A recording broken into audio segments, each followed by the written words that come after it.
আল্লাহর কোরআন আউলিয়ায়ে কেরামদেরকে অভয় দিয়েছে। আল্লাহ বলছেন, আলা ইন্না আউলিয়া আল্লাহি লা খাউফুন আলাইহিম ওয়ালা হুম ইয়াহজানুন। সুবহানাল্লাহ বলে, আল্লাযীনা আমানু ওয়া কানু ইয়াত্তাকুন। আমার পূর্ববর্তী আলোচক এই আয়াতে কারিমার মর্ম সম্বন্ধে আপনাদেরকে আলোচনা শুনিয়েছেন। তারপরেও আমি তার আলোচনা শুনেছি যে তিনি কোন লাইনে হাঁটতেছেন।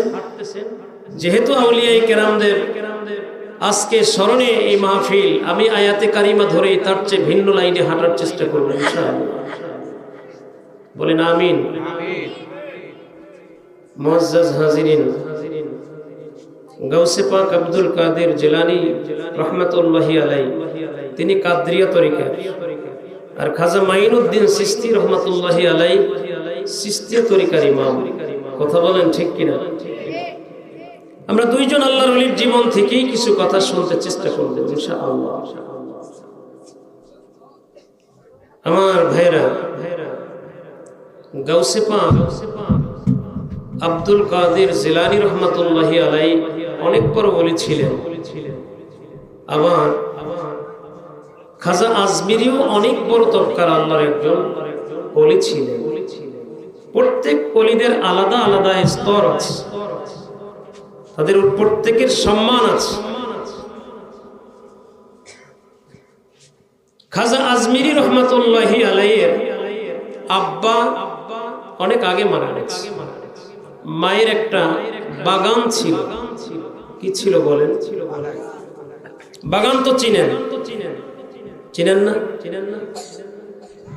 আরব দেশের মানুষ বাগান খুব ভালো চিনে, কারণ তাদের দেশে খেজুরের বাগান খুব প্রসিদ্ধ। আল্লাহ তো প্রতি বছর আল্লাহর মেহেরবানি নিচ্ছেন, হজে বছরও যাবো ইনশাআল্লাহ। তো এই সুবাদে মক্কাতুল মুকাররমা মদিনা তাইয়্যিবার অনেক খেজুরের বাগান ঘুরে দেখার সুযোগ আল্লাহ হাজীদের সাথে করে দিচ্ছেন। এটা আল্লাহর মেহেরবানি। আপনাদের সমাজে থাকতে প্রথম হজ করে গেলাম, আল্লাহর মেহেরবানি। এরপরে ওমরাও এখান থেকে করার সুযোগ হলো। 19 সনে এখান থেকে আবার আল্লাহ হজে নিলেন। সেই 19 সন থেকে যে ট্রাভেলসের সাথে আল্লাহ কবুল করেছেন, আজও পর্যন্ত একজন হাজি না দেয়া পরেও আল্লাহ প্রতি বছর হজের গাইড হিসেবে সম্মান দিয়ে হজে নিচ্ছেন। আলহামদুলিল্লাহ। এটা মুরব্বিয়ানে কেরাম যারা ছিলেন আমার, তাদের সকলের দোয়ার ফসল আমি মনে করি। তো খেজুরের বাগান আরবে আছে, সেরকম একটা বাগান গাউসে পাক এই খাজা মাইনুদ্দিন চিশতি আজমিরি সানজিরি রহমাতুল্লাহি আলাইহির তত্ত্বাবধানে তার মা তাকে বললেন, বাবা তুমি এই বাগানটার পরিচর্যা করবা, দেখাশোনা করবে, বাগানের দেখাশোনা করবে। মাইনুদ্দিন চিশতি আজমিরি সানজিরি রহমাতুল্লাহি আলাইহি আল্লাহর যারা ওলি হবেন, এরা ছোটবেলা থেকে একটু ভিন্ন ভাবে থাকেন। চলা ফেরা, কথাবার্তা, চাল চলন তাদের সমাজের অন্যদের থেকে সম্পূর্ণ ব্যতিক্রম। কারণ আল্লাহ তাদেরকে কবুল করেছেন অথবা কবুল করবেন। এটা ছোটবেলা থেকেই তাদের ভিতরে একটা ব্যতিক্রম চলাফেরার অভ্যাস আল্লাহ গড়ে তোলেন। তিনি তার মাকে বললেন, মা আমি বাগানের পরিচর্যা করতে গেলে এক শ্রেণীর মাখলুকের অধিকার নষ্ট হবে। বলে কেমনে? বাগানে বিভিন্ন ফল আছে, এই ফলগুলো আল্লাহর এক শ্রেণীর মাখলুকের জন্য আল্লাহ হালাল করছেন। ওরা অবোধ, তার মানে পাখি।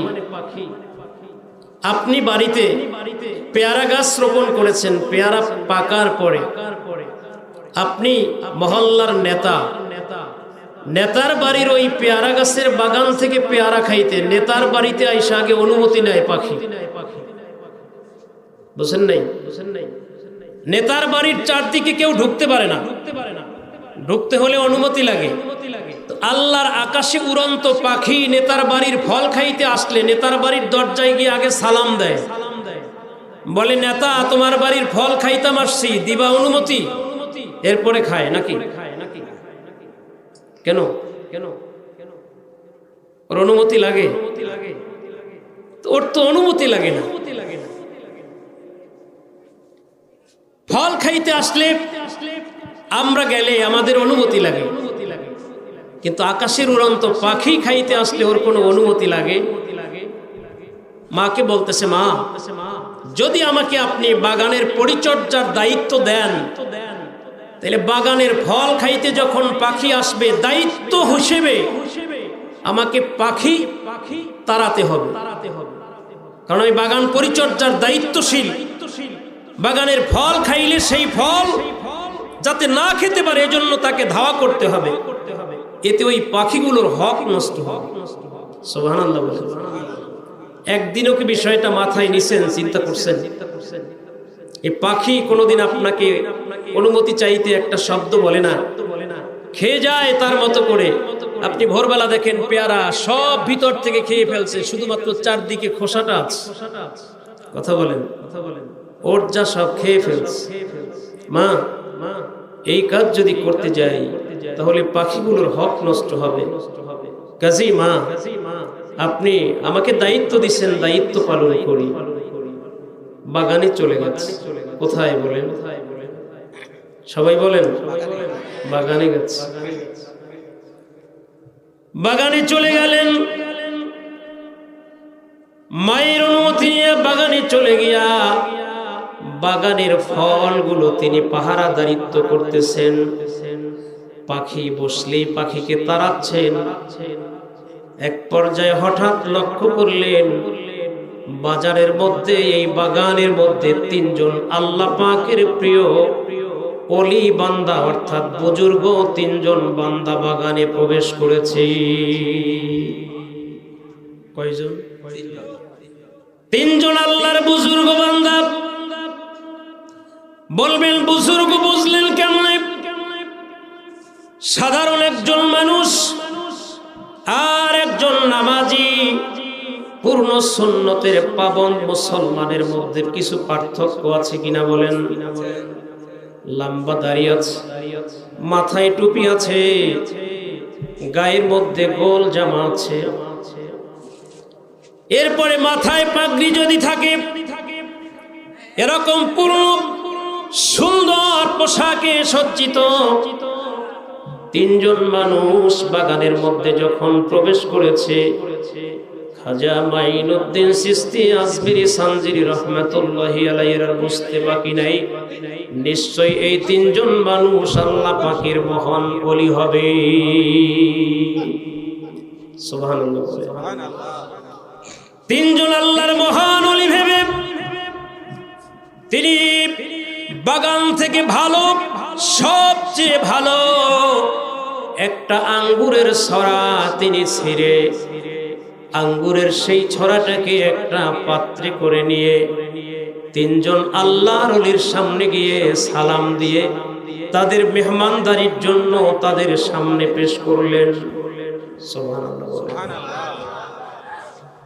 এই তিনজন আল্লাহর ওলি লক্ষ্য করলো একটা ছোট্ট বাচ্চা, অথচ আমাদের সামনে খুব আদবের সাথে এসে প্রথমে সালাম দিল।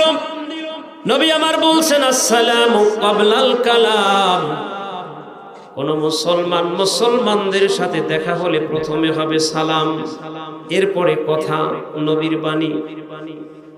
বাচ্চা ছেলেটা সেই নবীর নীতি অবলম্বন করে প্রথমে আমাদেরকে সালাম দিয়েছে। সালাম দেওয়ার পরে আমাদের সামনে মেহমানদারির জন্য এক পেয়ালা আঙ্গুর ফল পেশ করেছে। আঙ্গুর ফলগুলো আমাদেরকে দিয়ে আমাদেরকে খুব আদবের সাথে খেতে বলছে। সুবহানাল্লাহ বলেন। তিনজন আল্লাহর ওলি পাত্র থেকে আঙ্গুর দানাগুলো মুখে নেয়, আর এই ছোট্ট বাচ্চা খাজা মাইনুদ্দিন চিশতি আজমিরি সানজিরি রাহমাতুল্লাহি আলাইহির চেহারার দিকে তাকায়, কি যেন মনে মনে বলতেছে। তিনজনের খাবার শেষ, খাবার শেষ করে তিনজন মানুষ আল্লাহর দরবারে দুটো হাত তুলে দোয়া শুরু করে দিলেন। সন্তুষ্ট হয়ে গেছেন, খুশি হয়ে তিনজন আল্লাহর প্রিয় ওলি দুইটা হাত তুলে দিয়া আল্লাহর কাছে দোয়া শুরু করে দিলেন। আল্লাহ, আমরা এই বাচ্চাটার পরিচিত জন না, আপনজন না, তারপরেও নিজের বাগান থেকে আমাদেরকে সুন্দর ফল খেতে দিয়েছে। আল্লাহ, সে যে আদব আখলাক দেখিয়েছে, নমনীয়তা প্রদর্শন করেছে, আমাদের কলিজাটা ভরে গেছে। তার আচরণে আমরা মুগ্ধ হয়ে গেছি। আল্লাহ, আমরা তার উপরে সন্তুষ্ট। ওগো আল্লাহ, আপনিও তার উপরে সন্তুষ্ট হয়ে যান। সুবহানাল্লাহ। সবাই বলেন সুবহানাল্লাহ। দোয়া করতেছে, আল্লাহ আমাদের কাছে ভালো লাগছে, ছেলেটা যেইভাবে আমাদেরকে আপ্যায়ন করলো, আমাদেরকে চিনে নাই, কোনোদিন দেখে নাই, অচেনা অজানা মানুষ হওয়া সত্ত্বেও আমাদের উপরে যে আচরণটা সে দেখাইলো, আমাদের মন তার উপরে সন্তুষ্ট হয়ে গেছে। আল্লাহ, আপনি জগৎ সমূহের মালিক, আপনি তাদের উপরে তার উপরে রাজি হয়ে যান, খুশি হয়ে যান। সুবহানাল্লাহ। তিনজন মানুষ আল্লাহর কাছে পুনরায় দোয়া শুরু করলেন। ওগো আল্লাহ, আপনি এই ছোট্ট বাচ্চাটাকে যুগের শ্রেষ্ঠ ওলি বানায় দাও। কাজ হয়ে গেছে। তিনজন মানুষ পথিক মুসাফির, আল্লাহর বুজুর্গ বান্দা আল্লাহ পাঠায় দিয়েছেন, তো তার জন্য এটা দোয়া করবে, এটা আল্লাহই পাঠানোর ব্যবস্থা করছেন। আল্লাহর কাছে তিনজনের দোয়া মঞ্জুর হয়ে গেছে। সুবহানাল্লাহ। ছেলেটা বাড়ি চলে আসছে, অর্থাৎ খাজা মাইনুদ্দিন চিশতি আজমিরি রহমাতুল্লাহি আলাইহি বাড়িতে আসছেন। আয়েশা মাকে বলতেছে, মা, খেজুরের বাগানের পরিচর্যা করতে গেলে আসল মালিককে পাওয়া যাবে না। আসল মালিককে পাইতে হলে খেজুর এই বাগানের পরিচর্যা চলবে না। এখন মা, তুমি কি চাও না আমি আমার সৃষ্টিকর্তা আল্লাহকে চিনি, আল্লাহর সাথে সম্পর্ক হোক? তুমি কি মা চাও না? মা বলে, বাবা এটা কেমন কথা? আমি চাই তোর সাথে আল্লাহর সাথে ডাইরেক্ট সম্পর্ক হয়ে যাক। ও মা, তুমি যদি চাও তাইলে আমাকে, আমি একজন হক্কানি পীরের সন্ধান পেয়েছি, খাজা ওসমান হারুনি, আমি তার সান্নিধ্যে যেতে চাই, তার খেদমত করতে চাই। সুবহানাল্লাহ।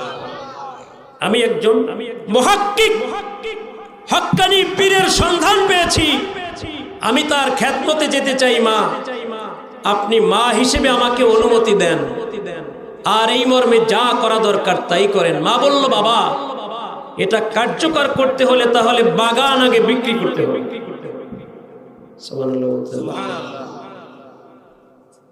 তাহলে বাগান তো আমি মহিলা মানুষ দেখাশোনা করতে পারবো না, তাহলে বাগানটা বিক্রি করে দাও। লোকজন ডাইকা বাগানের দাম কইরা বাগান বিক্রি করে দিচ্ছে। বাগান বিক্রি কইরা কিছু টাকা দান কইরা দিচ্ছে গরিব, অসহায়, মসজিদ, মাদ্রাসা, আর কিছু টাকা নিজেদের জন্য রাখছে। সুবহানাল্লাহ। বাকি কিছু টাকা নিয়া ওই যে আল্লাহর ওলি খাজা ওসমান হারুনি তার বাড়ির দিকে রওনা করছে। সুবহানাল্লাহ। ছোট্ট মানুষ, এই যে আমাদের কলিজার টুকরা মসজিদের মতো ওলি সাহেবের ছেলে, বাচ্চা মানুষ, এর চেয়ে হয়তো একটু বড়। আমার ছেলেটা এই যে 2 তারিখে 9 বছরে পদার্পণ করবে, মনে করেন এইরকম। এই ছোট্ট মানুষ আল্লাহকে পাওয়ার জন্য হক্কানি পীরের দরবারের উদ্দেশ্যে রওনা করছে। সুবহানাল্লাহ। আমি আপনাদেরকে অনুরোধ করব, ওয়াজ তো প্রতি রাত্রে হয় না, বলেন হয়? ধন্যবাদ দিতেই হয়। আপনাদের এলাকায় অনেক সম্মানী মানুষ আছেন, আপনারা সাহস করে একটা মাহফিল 2 দিনের আয়োজন করবেন, অনেকেই করতে পারেন না। কিন্তু আজগর আলী সে পেশায় অনেক বড় একজন মানুষ না, অনেক বড় ব্যবসায়ীও না। হিম্মত করে আপনাদের সকলের কাছে ঘুরে ঘুরে আপনাদের ভালোবাসা নিয়ে এত সুন্দর একটা আয়োজন প্রতি বছর করেন। এই বছরও আমি বলেছিলাম যে 2 দিন না করে 1 দিন করো, নাসরবান্দা কয় না 2 দিনই চলবে। এটা যে কত বড় একটা হিম্মত, 2 দিন একটা মাহফিল চালানো, এই যে একটা সাহস করা, অনেক বড় কিছু। কথা বলেন ঠিক কিনা? ধন্যবাদ জানাচ্ছি, সাধুবাদ জানাচ্ছি, হৃদয় থেকে ভালোবাসা জানাচ্ছি যে আল্লাহর একজন মহান ওলির স্মরণে এরকম একটা জান্নাতি প্যান্ডেল সাজায় প্রতি বছরে আয়োজন করতেছেন। আল্লাহ ওর হায়াতে বরকত দান করুক, ওর আম্মাকে আল্লাহ যেন দীর্ঘ নেক হায়াতে তৈয়বা দারাজ করেন। বড় মানুষ, অনেক কষ্ট করেন এই মাহফিলকে কেন্দ্র করে, আল্লাহ যেন তাকে সুস্থ রাখেন, বলেন আমিন। মুআজ্জাজ হাজিরিন, খাজা মাঈনুদ্দিন চিশতি আজমিরি সানজিরি রাহমাতুল্লাহি আলাইহি পীরের সন্ধানে পীরের বাড়ির দিকে রওনা করছেন। সুবহানাল্লাহ। চলে গেলেন, গিয়া পীরের কাছে সব ঘটনা খুলে বললেন যে হুজুর, আমি আসছি আপনার কাছে আপনার সেবা করার জন্য, আপনার কাছে আমি থাকব। সেখানে তিনি থাকা শুরু করলেন। আমার ভাইরা, একদিন গভীর রাতে তাহাজ্জুদের সময়, কোন সময়, আমি অপ্রাসঙ্গিক কোনো কথা বলে সময় নষ্ট করি নাই, সরাসরি আলোচনায় চলে এসেছি। তাহাজ্জুদের সময়, তাহাজ্জুদ নামাজটা এমন একটা নামাজ, আল্লাহ বলেছেন ওয়ামিনাল লাইলি ফাতাহাজ্জাত বিহি নাফিলাতাল লাক আসা আইয়াবআসাকা রাব্বুকা মাকামান মাহমুদা। সুবহানাল্লাহ। এটা আপনার জন্য নফল, কিন্তু নামাজের মর্যাদা এত বেশি, এই নামাজ আপনাকে মাকামে মাহমুদে পৌঁছায় দেবে। সুবহানাল্লাহ। হাদিসে কুদসির মধ্যে এসেছে সালাতুল লাইলি খায়রুম মিনাদ দুনিয়া ওয়া মা ফিহা। মুমিন বান্দার রাতের 2 রাকাত নামাজ আল্লাহ পাকের আসমান এবং জমিনের মধ্যে যা কিছু আল্লাহ সৃষ্টি করেছেন এর চেয়ে অনেক উত্তম সেই নামাজ।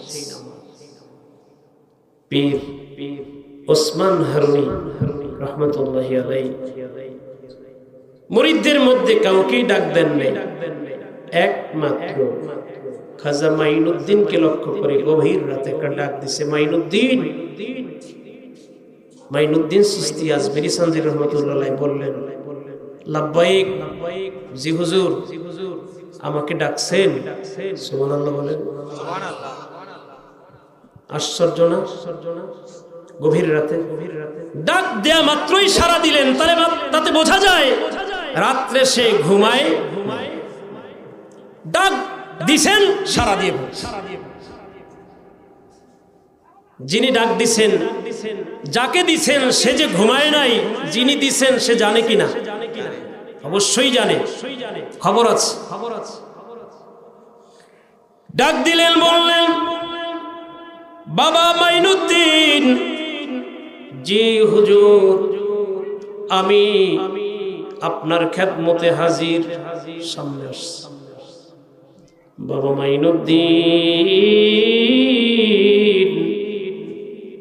তুমি কি রাত্রে ঘুমাও নাই? ডাক দিয়া বলেন ও আমার পীর, ও আমার উস্তাদ, আল্লাহর কসম,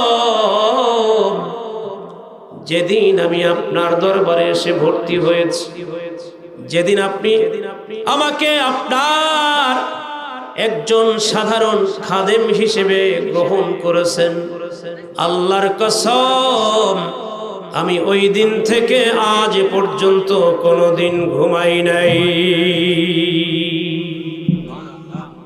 কি বলো বাবা? হুজুর, এই কারণে ঘুমাই নাই, কারণ আমার পীরের কখন আমাকে প্রয়োজন হয়ে যায়। গভীর রাতে যদি কোনো প্রয়োজনে আমার পীর আমাকে স্মরণ করে, আর তখন যদি আমি সাড়া দিতে না পারি, আমার পীর আমার উপরে নারাজ হয়ে যাবে, বেজার হয়ে যাবে, আমার আল্লাহ আমার উপরে নারাজ হয়ে যাবে। এই কারণে আমি ঘুমাই না। এ ভাইরা, পীর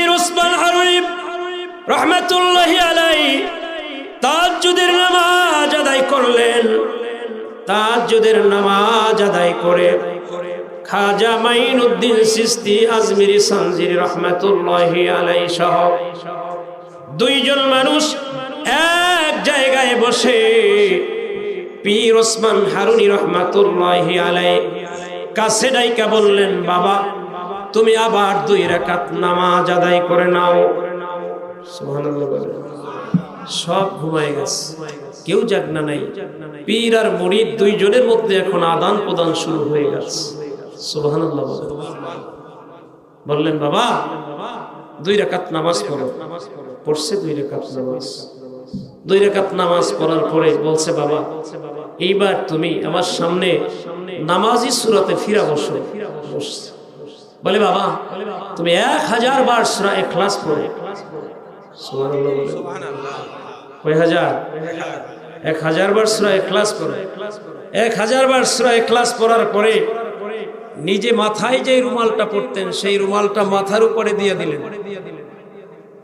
এবার পীরের রুমাল মুরিদের মাথায়। সুবহানাল্লাহ বলেন। কেমন প্রেম আর কেমন ভালোবাসা। পীর বলতেছে, বাবা তোমাকে রুমাল দিয়েছি। কয়, জি হুজুর, মাথায় রুমাল দিছেন। কয়, ডান দিকে ফিরবা না, বামে ফিরবা না, নিচে তাকাবা না, উপরে তাকাবা। সুবহানাল্লাহ। ডানে তাকাইবা না, বাম দিকে ফিরবা না, নিচের দিকেও তাকাইবা না, শুধুমাত্র তুমি আকাশের দিকে উপরে তাকাও। এই কথার পরে তিনি উপরের দিকে তাকালেন। তাকায় 2টা চোখের পানি ছেড়ে দিয়া কাঁদতে শুরু করে দিলে। পীরের সামনে মুরিদের চোখের পানি ছুটতেছে, আকাশের দিকে তাকানো আর চোখের পানি গড়ায় পড়তেছে। সুবহানাল্লাহ। খাজা ওসমান হারুনি রহমাতুল্লাহি আলাইহি বলেন, বাবারে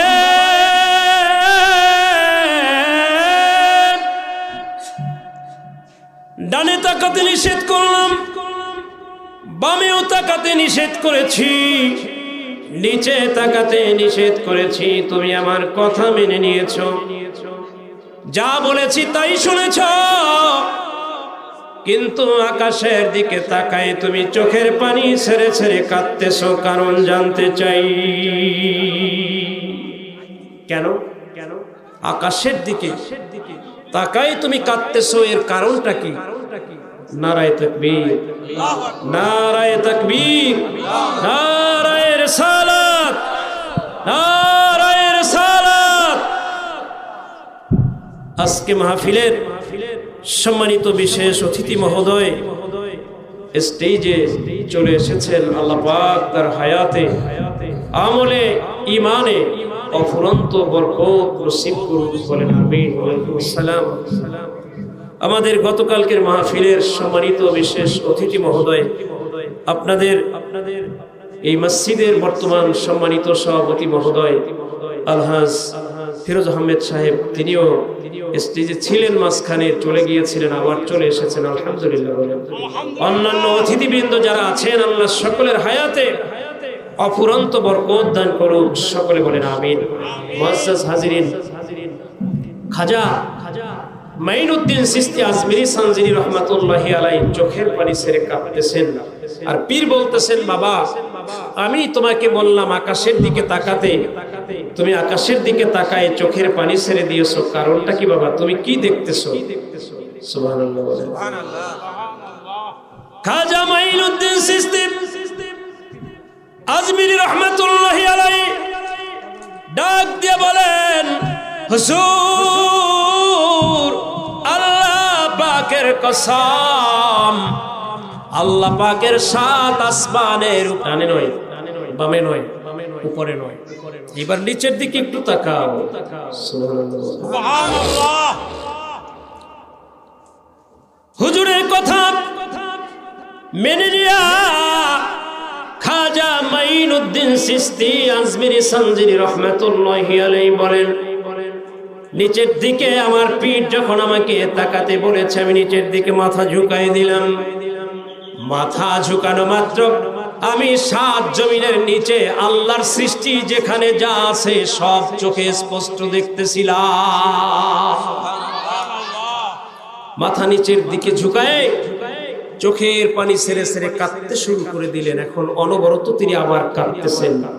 তো যখন কান্না শুরু করছেন,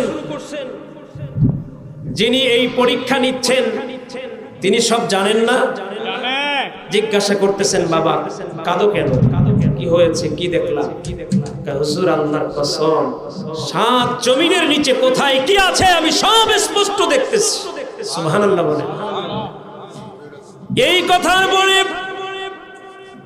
পীর খাজা ওসমান হারুনি রহমাতুল্লাহি আলাইহি ডাক দিয়ে বলেন, রে বাবা খাজা মাইনুদ্দিন রে, এখন থেকে আমার দরবারে আর তোমার জায়গা নাই, তুমি আমার দরবার থেকে চলে যেতে পারো, আর এই দরবারে তোমার জায়গা নাই। কেন? পীর এই কথা যখন বলছে, বলার পরে তার মনের ভিতরে প্রশ্ন জেগে উঠছে, আমার মনে হয় আমি বড় ধরনের কোনো না কোনো বেয়াদবি করে ফেলেছি, আমার পীর আমাকে কেন বিদায় দিবেন? বেয়াদবি যদি হয়ে থাকে প্রয়োজনে ক্ষমা চেয়ে নিব, কিন্তু পীর সরাসরি বললেন এই দরবার থেকে তোমাকে বিদায়, আর এখানে থাকার জায়গা নাই। এই কথা শোনার পরে তিনি পীরের কাছে বিনয়ের সাথে বলা শুরু করলেন, হুজুর আমি কি এমন অন্যায় করছি? আমি তো আমার চোখে আমার দিমাগে এমন কোনো কিছু দেখতেছি না, ধরা পড়তেছে না যে আপনার সাথে বড় কোনো বেয়াদবি করেছি। তারপরও মনে হয় বেয়াদবি হয়েই গেছে, যদি হয়েও গিয়ে থাকে আপনি আমারে আপাতত ক্ষমা করে আপনার দরবারের খাদেম হিসেবে রাখা দেন। আমি কোথায় যাব? আমার বাবা ছিল না, আপনারে বাবা বানায়েছিলাম। সুবহানাল্লাহ বলেন। আমার মা মারা গেছে, খবর পেয়েছি, যাই নাই হুজুর। আপনার ভালোবাসায় মায়ের কথা ভুলে গেছে, বাবার কথা ভুলে গেছে। আজ আপনি যদি আমারে আপনার এই সোহবত থেকে বিদায় করে দেন, আমি কোথায় যাব, কি করব? বললেন, তুমি এখান থেকে চলে যাবে, কারণ হলো শোনো, আমি তোমাকে এতদিন পর্যন্ত আল্লাহর মেহেরবানি যা কিছু দেয়ার দিয়েছি, তুমি ইলমে শরীয়তের একজন বুজুর্গ বড় আলেম হয়েছো, ইলমে তরিকতেও তুমি শ্রেষ্ঠত্ব অর্জন করেছো। ইলমে তরিকত, ইলমে হাকিকত, ইলমে মারিফাত, এই চারটা জ্ঞানে তুমি পরিপূর্ণতা অর্জন করে ফেলেছো। এখন আর এই দরবারে তোমাদের জায়গা নাই, তুমি এখান থেকে চলে যাও। সুবহানাল্লাহ বলেন। সুবহানাল্লাহ। তুমি ইলমে শরীয়তের অনেক বড় আলেম, ইলমে তরিকতেও তুমি অনেক বড় পাণ্ডিত্য অর্জন করেছো, খোদার সান্নিধ্য কুরবাত অর্জন হয়ে গেছে। তুমি ইলমে শরীয়ত, ইলমে মারিফাত, ইলমে হাকিকত এই সব কিছু অর্জন করে এখন আর এইখানে থাকা তোমার প্রয়োজন নেই। হুজুর তাহলে আমি কোথায় যাব? আমাকে কোথায় পাঠাবেন? আমি কোন জায়গায় যাব? আমি কোন জায়গায় গিয়া কি করব? আমি তো কাউকে চিনি না, আপনার এই দরবার ছাড়া আমি আর কাউকেই চিনি না। হুজুর বললেন, তোমার জায়গা হলো মদিনা শরীফ। সুবহানাল্লাহ। সুবহানাল্লাহ বলতেন না? সুবহানাল্লাহ। কোথায় কোথায়? মদিনা শরীফ আমাদের প্রত্যেকের হৃদয়ের ঠিকানা। কথা বলেন, মদিনা যেতে মন চায় কার কার? ঠিক, সবার হাতগুলো দেখা। সবার মদিনা শরীফ এটা এমন জায়গা, এটা এমন জায়গা যার বিশেষত্ব বলে কিয়ামত পর্যন্ত শেষ করা যাবে। বলেন, মদিনা শরীফের বিশেষত্ব বলে কিয়ামত পর্যন্ত শেষ করা যাবে কিনা? না। যাবে কোথায়? বলেন, পীর কোথার কথা বলছে? কলিজাটা ভরে গেছে। মদিনা শরীফে যাব। পীরের খেদমত করেছি, যা কিছু অর্জন করা তা হয়েছে ঠিক, কিন্তু মদিনা যেতে পারি নাই, সেই মদিনা যাব।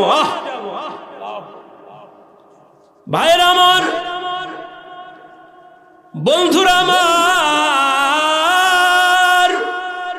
পীর যখন এমন কথা বলেছে, মদিনা শরীফে তোমার জায়গা, তুমি মদিনায় যাবে, এই কথা বলার পরে খাজা মাইনুদ্দিন চিশতি রহমাতুল্লাহি আলাইহি বলেন, হুজুর যাব মদিনা শরীফে ঠিক, কিন্তু আমি আপনার কাছে একটা কন্ডিশন দিতে চাই, আপনার কাছ থেকে জানতে চাই, হুজুর মদিনা শরীফে কি আমাকে একাই প্রেরণ করবেন নাকি সঙ্গে আপনিও যাবেন? সুবহানাল্লাহ। হুজুর আমারে কি পাঠাইবেন নাকি আমার সঙ্গে আপনিও যাবেন? পীর নাসরবান্দম মুরিদের কাছে বলে, বাবা মাইনুদ্দিন,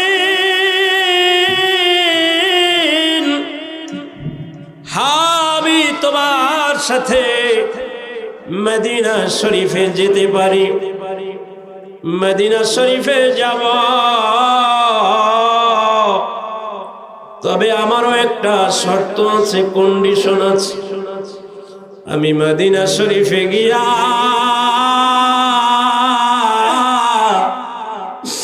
আমার নবীজি রওজা শরীফের সামনে দাঁড়ায় যখন সালাম দিব, তখন তুমি পারবানি আমার নবীজির নুরানি চেহারাটা আমারে দেখাইতে। এ ভাইরা,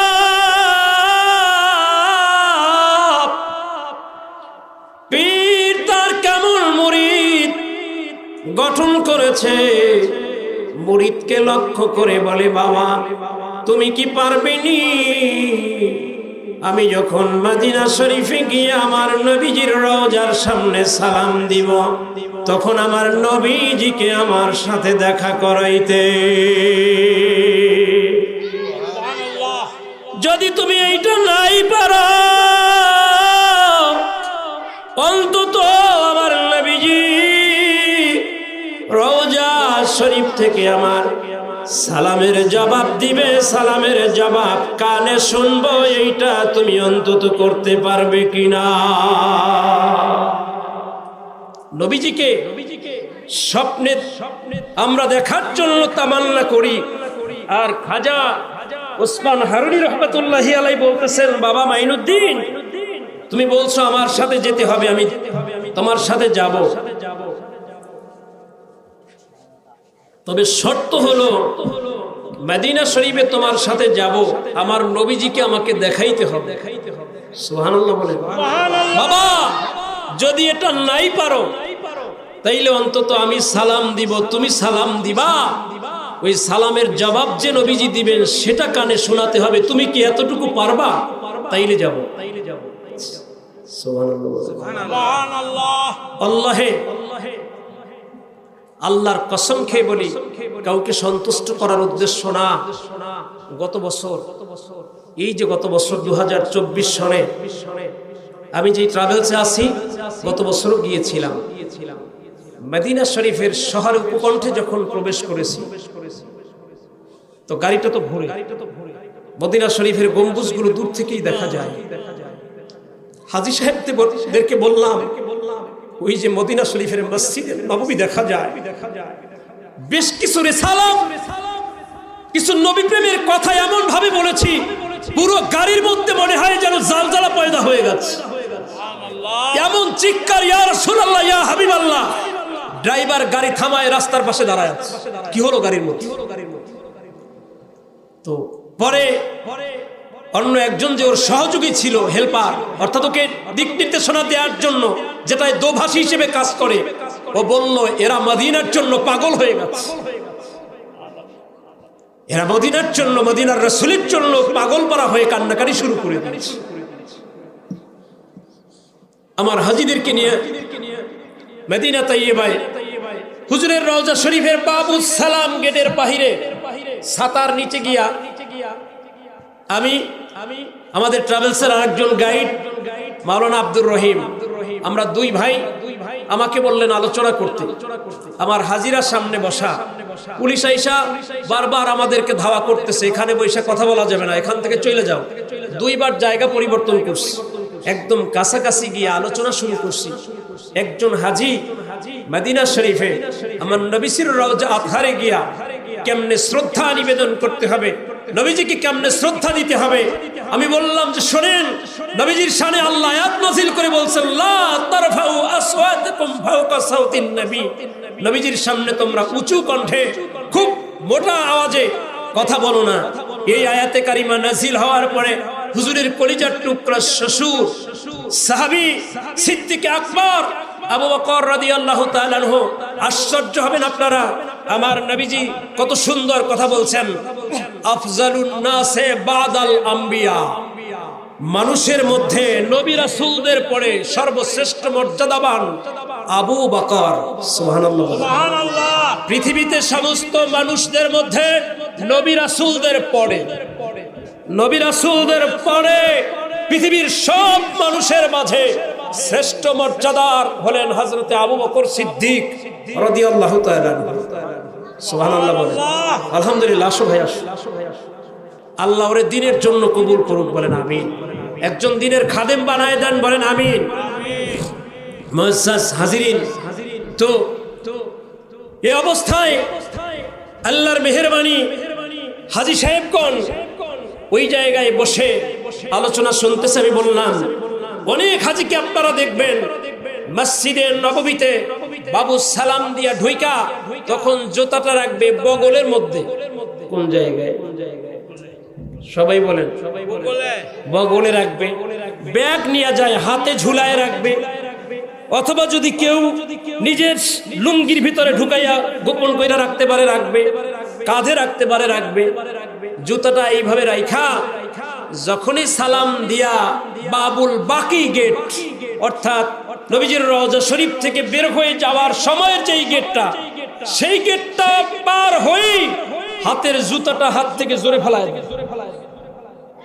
ঠাস ঠুস ঠাস ঠুস শব্দ, জুতার আওয়াজ, কলিজাটা মনে হয় খান খান হয়ে যায়। কত বড় চরম বেয়াদবি! যেখানে আল্লাহ বলছেন লা তারফাউ আসওয়াতাকুম ফাওকা সাউতিন নবী, নবীর সামনে মোটা কণ্ঠে কথা বলো না, সেইখানে জুতা ফালানোর আওয়াজটা নবীর কান পর্যন্ত পৌঁছাচ্ছ। বেয়াদবের বাচ্চা, বেয়াদব! লজ্জা হয় না? আল্লাহ কথা বলতে বারণ করলেন যে কথা বলবে আস্তে, সেখানে জুতার আওয়াজে নবীজিকে কষ্ট দিচ্ছ। আমার হাজীদেরকে বললাম, হাজী সাহেবগণ আপনাদের পায়ে ধরে বলি, রওজা শরীফ থেকে সালাম দিয়া একটু দূরত্বে গিয়া নিজে মাথাটা নোয়ে আস্তে করে জুতাটা নিজে মাটির মধ্যে রাইখা প্রয়োজনে পা দিয়ে দিবেন। জোরে ফেলে আওয়াজটা আমার নবীজিকে কষ্টদায়ক, এই শব্দটা নবীজির রওজায় আপনারা পাঠাবেন না, পৌঁছাবেন না।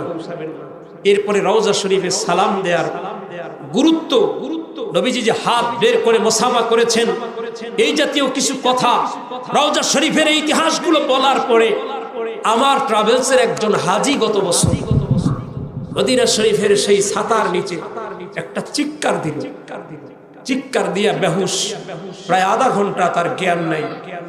দীর্ঘ সময় পরে তার চেতনা ফিরেছে। চেতনা ফেরার পরে হাজী সাহেবকে আমাদের ট্রাভেলসের হাজিরা গিয়া জিজ্ঞাসা করছে, তিনি বলছেন হুজুরের আলোচনার মধ্যে আমার নবীজির সঙ্গে যে আলোচনা,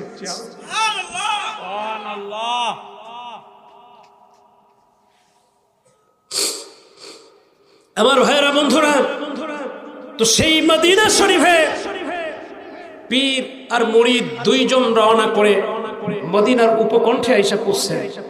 সুবহানাল্লাহ বলতেন না?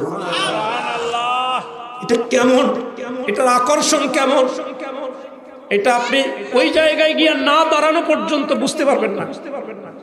লোহা চুম্বকের কত আকর্ষণ, এটা লোহার কাছে চুম্বক নিলে পরে বোঝা যাবে যে চুম্বক লোহা দেখলে কতটা প্রেম তার জন্য সে উৎসর্গ করে, কতটা ভালোবাসা তাকে আপন কইরা বুকে জড়ায় নাই। এটা লোহা আর চুম্বক দুইটার মিশ্রণ হলে বোঝা যায়। কথা বলেন ঠিক কিনা? তা মদিনা তাইয়্যিবায় যদি কোনো আশিকে রাসূল যায়, তারপরে তাকে বোঝানো যাবে মদিনার আকর্ষণ মুমিন দিলে কতটা।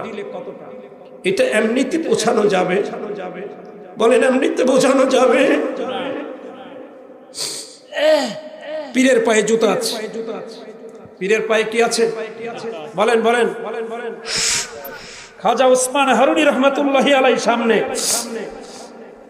রাহবার তিনি যখনই খাজা মাইনুদ্দিন চিশতি রহমাতুল্লাহি আলাইহি মদিনা শরীফ দেখলেন, মদিনা স্টার্ট, তার মানে মদিনা শুরু হয়ে গেছে। পায়ের থেকে জুতা কইলা বগলের মধ্যে ঢুকাইছে। সুবহানাল্লাহ, সুবহানাল্লাহ। কোথায় ঢুকাইছে বলেন বলেন? বগলের মধ্যে ঢুকাই ফেলছে খালি পায়ে। কোথায়? মদিনা শরীফে খালি পায়ে হাঁটতেছে। খালি পায়ে হাঁটতেছে। কতক্ষণ পরে পীর ওসমান হারুনি রহমতুল্লাহি আলাইহি পিছনের দিকে তাকাইলেন, দেখে মুরিদ আস্তে আস্তে হাঁটতেছে। আপাদমস্তক মাথার থেকে পা পর্যন্ত দৃষ্টি কইরা দেখে পায়ের মধ্যে তার জুতা নাই, খুব গরম। মদিনা শরীফে আমার হাজীদেরকে আমি বলেছি, মসজিদে নববীর চত্বরে ঢুকলে আপনারা পায়ের থেকে জুতা খুলে ফেলবেন, কিন্তু মক্কার হারাম চত্বরে যে এই টাইলসটা আছে এইটা কোনো সময় গরম হয় না, এটা ঠান্ডা। মদিনা শরীফেও কিছু পাথর আছে এগুলো গরম হয় না, কিন্তু তার বাহিরে কিছু পাথর আছে এগুলো খুব গরম হয়ে যায়। এখানে জুতা ছাড়া পায়ে দাঁড়ায় থাকা যায় না। আমাদের মতো যারা ইশকে রাসূল অত বেশি অর্জন করতে না পারা মানুষ, তাদের জন্য কষ্ট। কিন্তু যদি খাজা মাইনুদ্দিন চিশতি রহমাতুল্লাহি আলাইহির মতো হয়, তাইলে তাদের পায়ে আর ফসকা পড়ে না। সুবহানাল্লাহ বলেন। সুবহানাল্লাহ। পীর তাকায় বলতেছে, বাবা পায়ের মধ্যে জুতা নাই, জুতা খুইলা হাঁটতেছেন, পায়ে ফসকা পড়া যাবে, জুতাটা পায়ে দেন। অনেক গরম, বালু এমন গরম, পা দিলে মনে হয় যেন সাথে সাথে পায়ের নিচের চামড়া খইচা যাবে, এতটা গরম। গাড়ির চাকা মাঝে মাঝে গইলা পইরা যায় রাস্তায়, এতটা তাপ। তো সেই জায়গায় পায়ে জুতা নাই, খালি পায়ে হাঁটতেছে। নবীর মহব্বত, সুবহানাল্লাহ বলেন। সুবহানাল্লাহ। রাস্তা দিয়ে হাঁটতেছে। পীর ৩-৪ বার পর্যন্ত বলছে, বাবা পায়ে জুতা দাও, তোমার পায়ে ফসকা পড়ে যাবে। জবাব দিচ্ছেন মুরিদ, বাবা আমার পীর খাজা ওসমান হারুনি সাহেব, আমার পার এখন কি পড়বে? আমার অন্তরটা তো আপনি দিয়া আল্লাহর ইলমে মারিফাতের নূর দিয়ে আগেই পুইয়া সারখার মেরে ফেলছেন, এখন আমার পার কি পড়বে? আমার অন্তর পুইরা তো আগেই আপনি ছাই করে দিছেন। পা পড়লে আর কি হবে? অন্তরটাই তো আগে আগুন দিয়ে জ্বালায় ফেলছে। অতএব আমি মদিনা শরীফে ঢুইকা যখন জুতা খুলছি, আল্লাহর কসম আমার পায়ে কোনো আমি তাপ অনুমান করতেছি না। মদিনার মাটি যে গরম, এটা আমার পা আন্দাজ করতেছে না, কারণ আমার মাথা থেকে পা পর্যন্ত পুরাটাই আগুনে হিট দেয়া। এটা জ্বলন্ত অগ্নিকুণ্ডের একটা স্ফুলিঙ্গ মাত্র। কাজেই এই আগুনটা আগুনের উপরে রাখার পরে আগুন যে এইটাকে জ্বালিয়ে এইটাকে গরম করেছে, তাপ বৃদ্ধি করছে, এইটা আমি আগুনের উপরে, আমাকে আগুনের উপরে রাখার পরে আমি এখন পর্যন্ত আদৌ আন্দাজ করতে পারিনি। আরো জোরে সুবহানাল্লাহ। কেমন প্রেম, কেমন ইশক। আমাদের মাযহাবের ইমাম, আমাদের বলেন, আমাদের মাযহাবের ইমাম নামটা কি? বলেন মাসুম, তোমার চা কোথায়? আমাদের মাযহাবের আপনাদের কষ্ট হচ্ছে? আল্লাহর মেহেরবানি। একটা কথা আছে না, পাছা খুলতে সময় লাগে, তাকদীর খুলতে সময় লাগে না। আমার মনে হয় আল্লাহ আমার ভাগ্যের অনেক দ্বার খুলে দিয়েছে, আলহামদুলিল্লাহ। সত্য কথা যেটা, যথেষ্ট মাহফিলে আল্লাহ আমাকে বিভিন্ন জায়গায় ঘোরাচ্ছেন, এটা আপনাদের সকলের দোয়া, আপনাদের ভালোবাসা। এই জুমা সহ বৃহস্পতিবার মসজিদ থেকে বের হবো, কালকের দিন নাই প্রোগ্রাম ইনশাআল্লাহ, একবারে পুরা বুধবার পর্যন্ত, এর মধ্যে আর ভাগ নাই। জুমার দিন পাঙ্গাসিয়া দরবারে 12:15 থেকে 1:45 লাইভ দেখবেন, জুমার লাইভ পাবেন না। পাঙ্গাসিয়া দরবার ইনশাআল্লাহ আলোচনা করব, কালেকশন করায় আমারে দিয়ে এই দরবারটাই, আরো অনেক দরবারে। তো সেই কারণে জুমার নামাজ পড়াবো না, বদলি ইমাম ঠিক করেছি, আমি থাকবো পাঙ্গাসিয়া দরবারে। ওই রাত্রে আর একটা প্রোগ্রাম আমাদের দেশে, তারপরে বুধবার পর্যন্ত আল্লাহর মেহেরবানি টানা প্রোগ্রাম।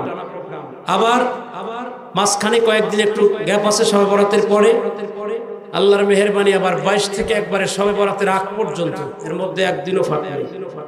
এটা আল্লাহর দয়া। এরপরে আল্লাহ হজ ট্রাভেলসে রেখেছেন, যাচ্ছি হজে। গত কয়েকদিন আগে অফিসে গেলাম, সিদ্ধান্ত হুজুর শোনালেন আগামী বছর থেকে প্রত্যেক মাসে একটা অথবা দুইটা উমরার কাফেলা নিয়ে আমি যাই, হুজুর নিজে যাক। আমাদের এই ট্রাভেলস থেকে আমরা কমপক্ষে মাসে একটা হলেও উমরায় গ্রুপ হুজুরে যাবে, না হলে আমাকে পাঠাবে, নিয়ে যাবো, এই সিদ্ধান্ত হয়েছে। আলহামদুলিল্লাহ, আলহামদুলিল্লাহ।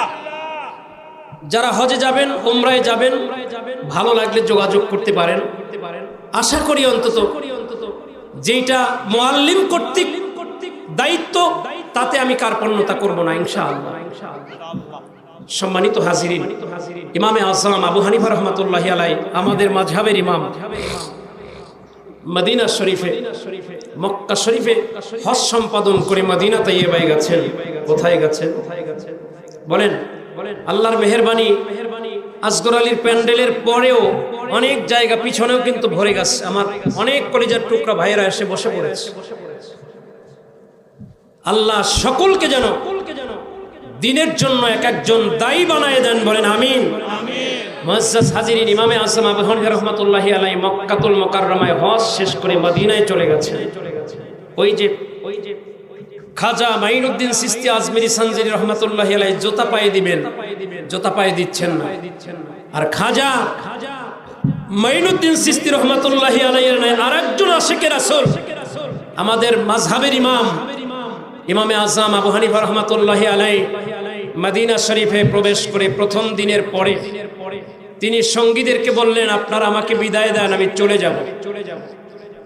মদিনার পাগল, মদিনার আশিক, কিন্তু বলতেছে আমি মদিনা শরীফ থেকে বিদায় চাচ্ছি, আমি চলে যাব। অনুসারীরা বলতেছেন, হুজুর আপনি আমাদের কাফেলায় থাকার কারণে প্রয়োজনীয় অনেক বিষয় আমরা প্রয়োজন মনে করলে আপনার কাছে প্রশ্ন করলেই জানতে পারি অনেক প্রশ্নের জবাব। আপনি আমাদেরকে ছেড়ে চলে যাবেন হুজুর, তাইলে আমরা কার থেকে এই নুরানি ইমানি প্রশ্নের জবাবগুলো জানবো? হুজুর আপনি যাবেন না, আমাদের সাথে থেকে আমাদেরকে নিয়ে যাবেন। ইমামে আযম আবু হানিফা রাহমাতুল্লাহি আলাইহি তাদের রিকোয়েস্টে আরো 2 দিন সবাই বাড়ালেন, 3 দিন হয়ে গেল। কয়দিন? 3 দিন পরে আবার বললেন আমাকে যেতে দাও। বললেন না হুজুর যেতে দেব না, একসাথে যাব। আপনি আমাদের সাথে থাকবেন? যেতে পারবেন না। আপনি থাকার কারণে আমরা অনেক অজানা বিষয় জানতে পারতেছি। মদিনা শরীফের যেখানেই যাই সেখান সম্বন্ধে আপনি আমাদেরকে এক একটা নূতন নূতন তথ্য দেন, এগুলো আপনি না থাকলে আমরা জানবো কিভাবে? আপনি যেতে পারবেন না। এইভাবে করে করে করে করে 11 দিন। কয় দিন? সবাই বলেন কয় দিন? 11টা দিন হয়ে গেছে। এইবারে ইমামে আযম আবু হানিফা রাহমাতুল্লাহি আলাইহি বললেন, ও আমার অনুসারীরা, ও আমার সঙ্গী সাথীরা, আপনাদের কাছে আমি এইবারে বলি, আমাকে আপনাদেরকে বিদায় দিতেই হবে। বলে হুজুর কেন? আপনি মদিনা শরীফের পাগল, আপনি মদিনা শরীফের নবীজির পাগল। হুজুর যেই মানুষটা মদিনার নবীর জন্য এতটা পাগল পারা, এরকম একজন আশিকে রাসূল হজের সফরে মদিনা শরীফ থেকে যাওয়ার জন্য ব্যতিব্যস্ত, পিছনে কারণটা কি জানতে চাই। ইমামে আযম আবু হানিফা রাহমাতুল্লাহি আলাইহি ডাক দিয়া বলেন, বাবাজিরা, প্রথম দিন এসে আমি যাওয়ার জন্য ব্যস্ত হয়ে পড়েছিলাম। কারণ হলো আমিও মানুষ, তোমরাও মানুষ। প্রাকৃতিক হাজত সারার জন্যে আমি যখন মদিনা শরীফের নির্ধারিত পেশাবখানা পায়খানার মধ্যে প্রবেশ করে আমি হাজত সারার জন্য বসতে শুরু করলাম, সামনের পাথরগুলোর থেকে আওয়াজ বেরিয়ে আসে, আবু হানিফা, এই পাথরে আমার নবীজি একটা দিন আইসা বসছিলে। এই পাথরের উপর দিয়ে দয়ার নবীজি নুরানি কদম লেসে লেসে হেঁটেছে। কেমনে পারবে তুমি আমার উপরে তোমার হাজত সারতে, পেশাব করতে, পায়খানা করতে। ইমামে আজম ডাক দিয়ে বলেন, ও আমার অনুসারীরা, প্রথম দিন আমি যখন বাধার সম্মুখীন হলাম, তোমাদেরকে বললাম, তোমরা যাইতে দিলে না।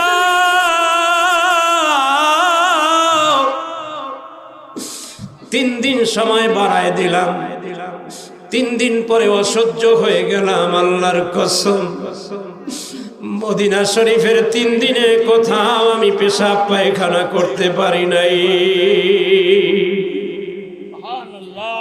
যেখানে গিয়ে বসি ওই জায়গাতে এই আওয়াজগুলো বেরিয়ে আসে।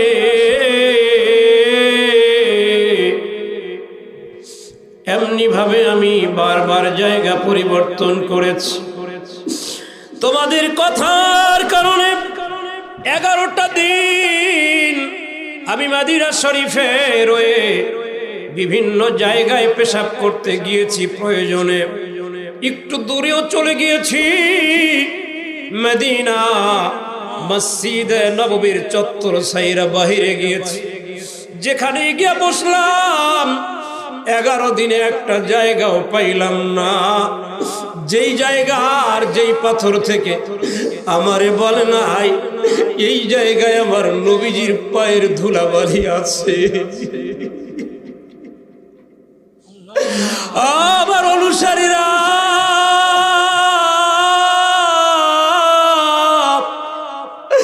আল্লাহ পাকের কসম,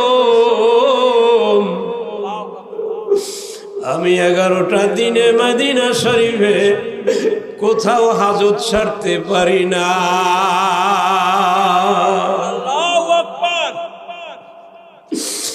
মদিনা মদিনা আশিক মুমিনের ঠিকানা, বলো না মদিনা আশিক মুমিনের ঠিকানা। দিদার চেয়ে কাঁদো তোমরা, বলেন দিদার চেয়ে কাঁদো তোমরা, হও না নবীর দিওয়ানা। মদিনা আশিক মুমিনের ঠিকানা, মদিনা মদিনা আশিক মুমিনের ঠিকানা। নবীর প্রিয় সাহাবী হযরত আবু বকর সিদ্দিকী, নবীর প্রিয় সাহাবী হযরত আবু বকর সিদ্দিকী ভালোবেসে শুইলেন পাশে, ভালোবেসে শুইলেন পাশে। যাইয়া দেখো মদিনা মদিনা মদিনা আশিক মুমিনের ঠিকানা, বলো না মদিনা মদিনা মদিনা মদিনা আশিক মুমিনের ঠিকানা। দিদার চেয়ে কাঁদো তোমরা, দিদার চেয়ে কাঁদো তোমরা, হও না নবীর দিওয়ানা। মদিনা মদিনা আশিক মুমিনের ঠিকানা, বলো না মদিনা মদিনা। নবীর আরেক সাহাবী হযরত ওমর খাত্তাব ফারুকী, নবীর আরেক সাহাবী হযরত ওমর খাত্তাব ফারুকী ভালোবেসে তিনিও শুইলেন পাশে, ভালোবেসে শুইলেন পাশে। যাইয়া দেখো মদিনা মদিনা মদিনা আশিক মুমিনের ঠিকানা, বলো না মদিনা মদিনা মদিনা মদিনা আশিক মুমিনের ঠিকানা। জালালউদ্দিন সুয়ুতি 75 বার দেখছেন নবীজি, বলেন জালালউদ্দিন সুয়ুতি 75 বার দেখছেন নবীজি। হায় হায়, এতবার দেখিবার পর, এতবার দেখিবার পর তৃপ্তি তাহার হইল না। মদিনা মদিনা আশিক মুমিনের ঠিকানা, বলো না আশিক মুমিনের ঠিকানা বলো না মদিনা মদিনা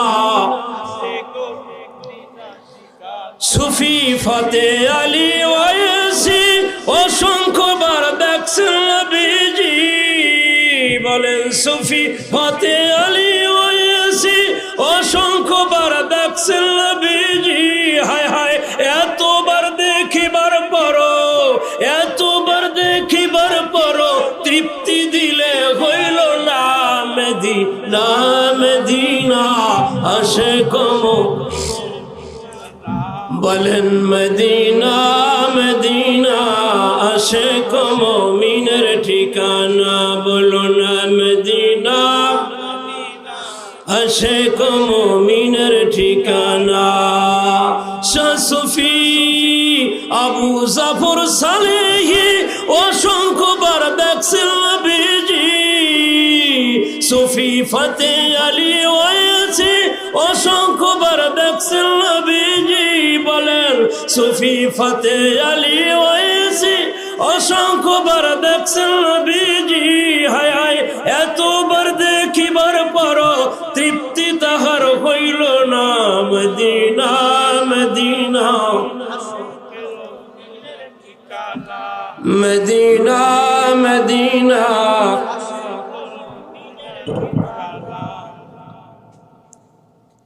আলহামদুলিল্লাহ আলহামদুলিল্লাহ বলেন আলহামদুলিল্লাহ আলহামদুলিল্লাহ মদিনা শরীফে যেতে মন চায় কার কার সবাই বলেন কার কার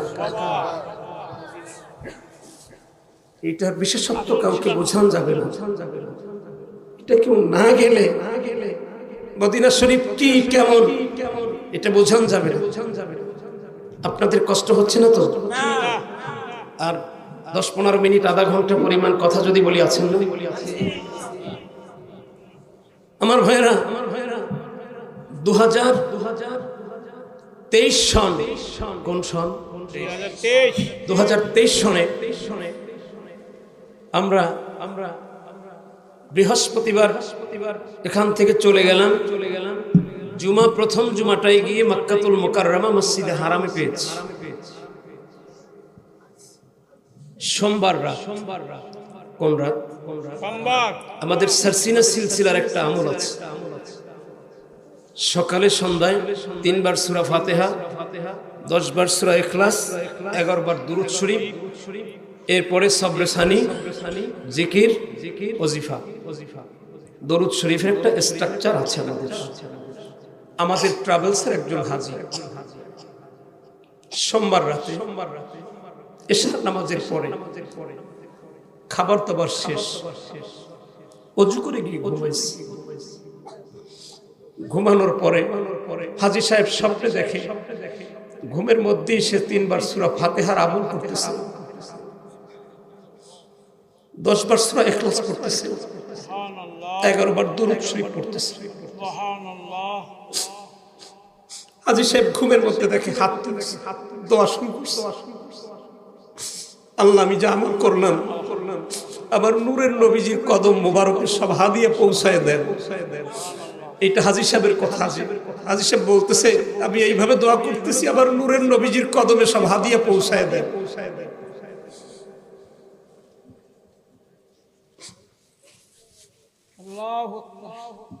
হাজী সাহেবের পরে বলতেছেন উম্মাহাতুল মুমিনিনদের মধ্যে যিনি বড় যিনি পৃথিবীতে জীবিত থাকাকালীন সময় আমার নবীজির দ্বিতীয় কাউকে স্ত্রী হিসেবে ঘরে আনেন নাই উম্মাহাতুল মুমিনিনদের মধ্যে যিনি সর্বপ্রধান আল্লাহ উম্মাহাতুল মুমিনিনদের প্রধান আম্মা জান খাদিজাতুল কুবরা রাদিয়াল্লাহু তাআলা আনহার আত্মা মুবারকের সমস্ত সওয়াবগুলো পৌঁছায় দেন সবাই বলেন ভাইরা তখন হাজী সাহেব স্বপ্নে দেখে আবার নবীজি তার দিকে তাকাইয়া মুস্কি মুস্কি হাসতেছে মায়ের জন্য দোয়া করে উম্মাহাতুল মুমিনিনদের প্রধান যিনি তার আত্মায় সমস্ত সওয়াব আল্লাহ পৌঁছায় দেন দোয়া করে আর নবীজি পাশের থেকে দাঁড়ায় তার দিকে তাকায় হাসে হাজী সাহেব বলেন আমি এরপরে নবীজির কলিজার টুকরা উম্মাহাতুল মুমিনিনদের মধ্যে কেবলমাত্র যাকে কুমারী হিসেবে নবীজি ঘরে এনেছিলেন, তার জন্য হাজী সাহেব এই ভাষায় দোয়া করা শুরু করছেন, আল্লাহ একমাত্র কুমারী স্ত্রী হিসেবে নবীজি যাকে ঘরে এনেছিলেন, নবীজির আদরের সেই মহা সম্মানিতা মা, আমাদের নবীজির স্ত্রী, আমাদের উম্মাহাতুল মুমিনিনদের মধ্যে অন্যতমা, যিনি আলোচনায় না আসলে নবীজি আলোচনা শুরু করতেন না, এমন মেধা সম্পন্ন আল্লাহ নবীজির কলিজার টুকরা স্ত্রী আম্মা জান আয়েশা সিদ্দিকা রাদিয়াল্লাহু তাআলা আনহার রূহ মোবারকে হাদিয়া পৌঁছায় দেন। হাজী সাহেব বলেন, আমি তখনও দেখি আবার নবীজি আমার দিকে তাকায় তাকায় হাসে।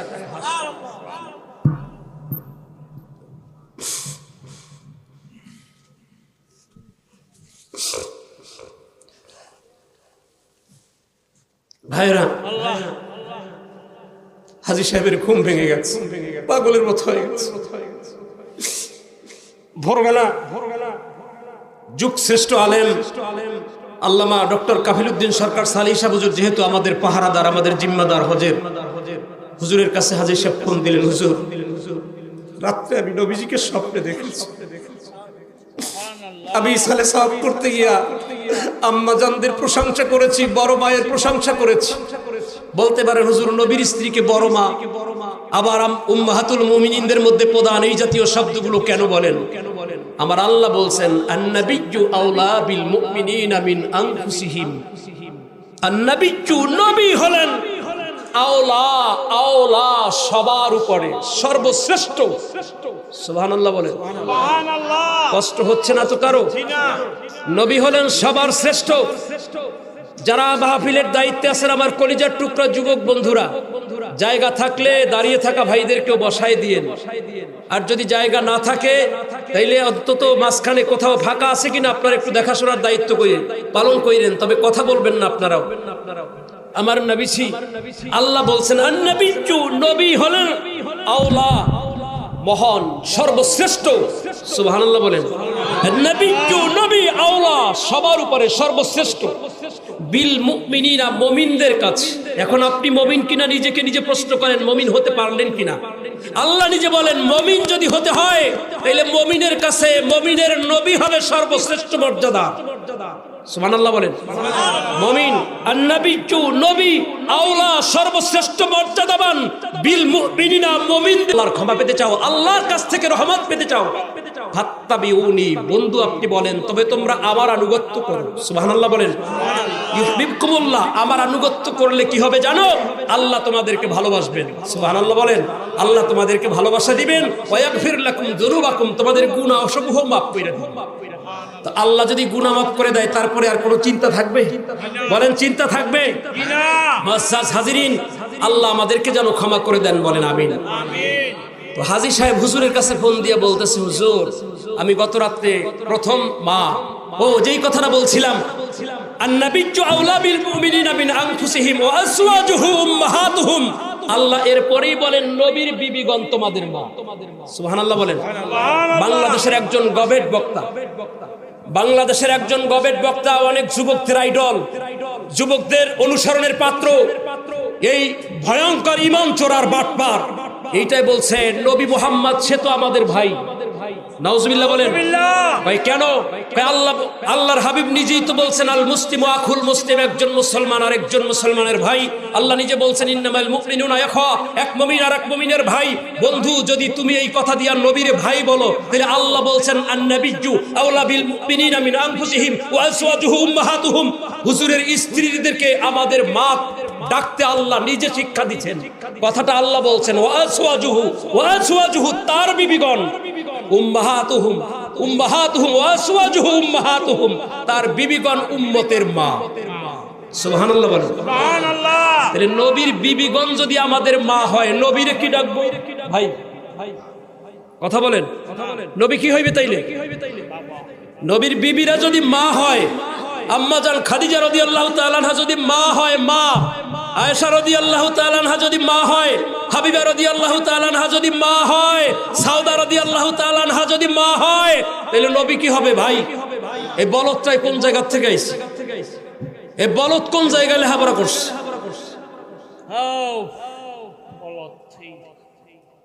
রাগ করতেছেন? বাংলাদেশ এখন বল দামি চলতেছে, কথায় কথায় নবীর শান মান খাটো করা, এইটাই ক্রেডিট। আমার নবী সম্বন্ধে তুমি কেমনে বুঝবা? নবী আমার বলেন, ইয়া আবা বকরিন ওয়াল্লাযী বাআসানি বিল হাক্কি লাম ইয়ালামনি হাকীকাতান গায়রা রাব্বি। হে আবু বকর, আমার মর্যাদা আল্লাহ ভিন্ন দুনিয়ার কেউ জানে না। সুবহানাল্লাহ বলবেন না? কে বলছেন? কে বলছেন? নবীজি বলছেন। নবীজি বলছেন আবু বকরকে। দেখেন নবীজি আমার আবু বকর রাদিয়াল্লাহু তাআলা আনহু, নবীজির সম্পর্কে কি হয়? মোতাওয়াল্লি সাহেব বলেন, সেক্রেটারি সাহেব পাশে আছেন। আবু বকর রাদিয়াল্লাহু তাআলা আনহু কি হয়? আপনারাও তো শ্বশুর হয়েছেন, আপনার তো মেয়ের জামাত আছে। মেয়ের জামাতারে কি আপনি কোনোদিন আপনি কইরা বলেন? মাঝে মাঝে মোহাব্বত কইরা বলেন, সেটা ভিন্ন কথা, কিন্তু বেশিরভাগই বাবা এদিকে আসো মানে তুমি শব্দ, কথা বলেন, তুমি শব্দ প্রয়োগ করে। ছেলে তো মেয়ে দিয়া তাকে ছেলে হিসাবে পেয়েছি, এখন মেয়ের জামাতা মানে ছেলে তুললো, ডাক দেয় বাবা এদিকে আসো। অথবা অনেক সময় অধিক ভালোবাসা যদি হয়, যদি মোহাব্বত বেশি করে, তাহলে নাম ধরে ডাকে, আব্দুল আজিজ এদিকে আয়, আব্দুল করিম বাবা এদিকেও তো। জামাইয়ের সাথে যখন শ্বশুরের অধিক ঘনিষ্ঠতা হয়, তখন জামাই রে শ্বশুর কি বলে? নাম ধরে ডাকে। জামাই রে শ্বশুর নাম ধরে ডাকে। আমার নবীজিকে জীবনে আবু বকর রাদিয়াল্লাহু তাআলা একটা বারও নাম ধইরা ডাকে নাই। সুবহানাল্লাহ বলেন।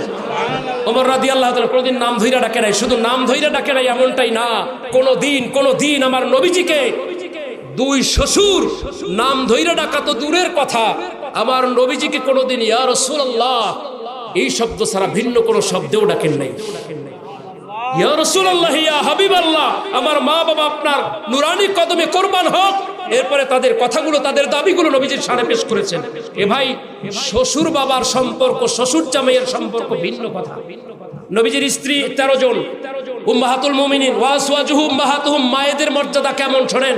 এই মায়েরা কোনদিন, আম্মা জান আয়েশা সিদ্দিকা রাদিয়াল্লাহু তাআলা আনহা কোনদিন আমার নবীজিকে স্বামী বলে ডাক দেয় নাই, তুমি বলে শব্দ প্রয়োগ করে নাই। খোদার কসম, প্রত্যেকটা হাদিস রিসার্চ করেন, দেখেন সমস্ত হাদিসে মায়েরা, আম্মা জানরা যে হাদিসগুলো বর্ণনা করেছেন, সমস্ত হাদিসের মধ্যেই নবীজিকে কোনো কিছু প্রশ্ন করতে গেলেই তারা বলছেন ইয়া রাসূলুল্লাহ। সুবহানাল্লাহ বলেন।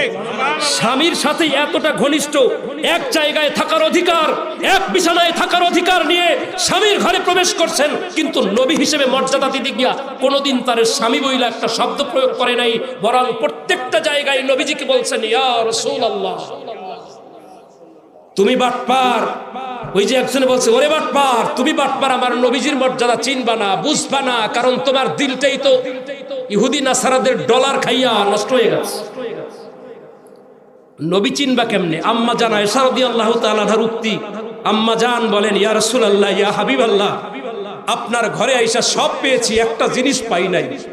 আল্লাহু আকবার বলেন। আল্লাহু আকবার। কষ্ট হচ্ছে আপনাদের? না, আর 2-4 মিনিট চলবে, একটু চলবে। পক্ষে আছেন কে কে একটু দেখি। আল্লাহ আল্লাহ কবুল করুন। মুহাম্মদ রাসূলুল্লাহ জিন্দাবাদ, জিন্দাবাদ। আমার ভাইরা, আম্মা জান বলেন ইয়া রাসূলুল্লাহ, ইয়া হাবিবাল্লাহ, সবকিছু পাইলাম আপনার থেকে, একটা জিনিস তো পাইলাম না। সুবহানাল্লাহ বলতেন। নবীজি একটু মনে মনে বিচলিত হয়ে গেছেন। আমার বিরুদ্ধে কি আয়েশার অভিযোগ? সবকিছু আমি তাকে দিতে পেরেছি, একটা জিনিসের অভাব, একটা জিনিস সে আমার থেকে পায় নাই। কি এমন জিনিস? নবীজি বললেন আয়েশা, তাহলে আমি কি সেই জিনিসটা দিয়ে তোমাদেরকে কষ্ট দিয়েছি? বললেন না হুজুর, কষ্ট দেন নাই, আপনার থেকে সব পাইলাম, একটা জিনিস পাইলাম না। নবী আমার বলেন আয়েশা রে, আমি এমন কি জিনিসের অভাব রেখেছি যেটার কারণে তুমি আমাকে এমন একটা কথা বললে? আম্মা জান ডাক দিয়ে বলে ইয়া রাসূলুল্লাহ, ইয়া হাবিবাল্লাহ, আপনার সংসার করেছি, আপনার সাথে সবচেয়ে বেশি আপনত্বে থাকার অধিকার আপনার স্ত্রী আমাদেরকে আল্লাহ দিয়েছেন। ইয়া রাসূলুল্লাহ, ইয়া হাবিবাল্লাহ, আল্লাহর কসম খেয়ে বলি, সব জিনিসই আপনার থেকে পেয়েছি, কিন্তু একটা জিনিস পাই নাই, সেটা হলো আপনার বর্জ্য। আপনার পেশাব আর পায়খানা কোনদিন দুইটা চোখ দিয়ে দেখতে পারলাম না। সুবহানাল্লাহ বলেন। আপনার পেশাব মোবারক, পায়খানা মোবারক কোথায় করলেন, কোন জায়গায় করলেন, কিভাবে কি হলো, জীবনে একটা দিন আপনার পেশাব পরিষ্কার করার অধিকার পাইলাম না, আপনার পায়খানা মোবারক পরিষ্কার করে আপনি স্বামীর সেবা করতে পারলাম না, ইয়া রাসূলুল্লাহ এই জিনিসটা আপনার থেকে কোনোদিন পাই নাই, দেখি নাই। সুবহানাল্লাহ বলেন। এই হলেন মা, এই হলেন আম্মা জানরা। সেই আম্মা জানদের বিরুদ্ধে কথা বললে আমরা কি তা মেনে নিতে পারি? বলেন আম্মা জানদের বিরুদ্ধে কথা বললে তা কি মানা যায়? বলেন মানা যায় নাকি? তাহলে নবী আমাদের কি? পিতা, পিতা, পিতা, বাপ, বাপ। নবী কি? বলেন নবী কি হন? নবী আমাদের পিতা, রুহানি পিতা, আত্মার পিতা। ঠিক না বে ঠিক? বলেন ঠিক না বে ঠিক? আদি পিতাকে, জাতির পিতা মুসলিম মিল্লাতের পিতা ইব্রাহিম আসলাম, আর আত্মার পিতা, রুহের পিতা আমার নবী মুহাম্মদুর রাসূলুল্লাহ। ঠিক আছে তো? ভুল পথে যাবেন না তো আবার? নবীজি কি? যদি কেউ বলে নবী আমাদের ভাই, মানবেন? ওই বক্তাকে খুব শ্রদ্ধা করবেন, সারাদিন ঘুমানোর আগে ওজিফা বানাই নেবেন, ওই বক্তার ওয়াজ শুনতে শুনতে ঘুমাইবেন। কয়েকদিন পর দেখবেন আপনারও দিলটা পরিবর্তন হয়ে গেছে। আমাদের মসজিদের ইমাম সাহেব আজীবন আমাকে ভুল বুঝাই গেছে, এখনো মাঝে মাঝে এসে আমাকে খোঁচা মাইরা দেয়। আজীবন ভুল বুঝাইছে, মানে 10 বছর তো ভুল বুঝাইছে। 10 বছরের পরে এখনো মানুষ যদি ভালোবাসা আনে আবার এসে খোঁচা দেয়। এটা মনে করবেন না তো? নবীর প্রেম, পৃথিবীর সব একদিকে নবীর প্রেম। বলেন সব একদিকে নবীর প্রেম। যত বড় ডক্টরের ডিগ্রিওয়ালা তুমি হও না কেন, যদি নবীর প্রেম তোমার দিলে না থাকে, তোমাকে আমি আমার একজন বাড়ির কাজের ছেলেও মনে করি না। যদি তোমার দিলের মধ্যে নবীর প্রেম থাকে, তুমি যদি রাস্তার ঝাড়ুদার হও, তোমার মর্যাদা আমার মাথার উপরে। কথা বলেন? নবীর প্রেম নাই তো তুমি যত বড়ই কিছু হক না কেন, যত বড় শিক্ষায় শিক্ষিত হও না কেন, তোমার মতো ইঞ্জিনিয়ার, ডক্টর, ব্যারিস্টার এগুলো আমার কাছে কিচ্ছু না। কারণ আমি জেনেছি আমার নবী আমার ইমাম। কথা বলেন?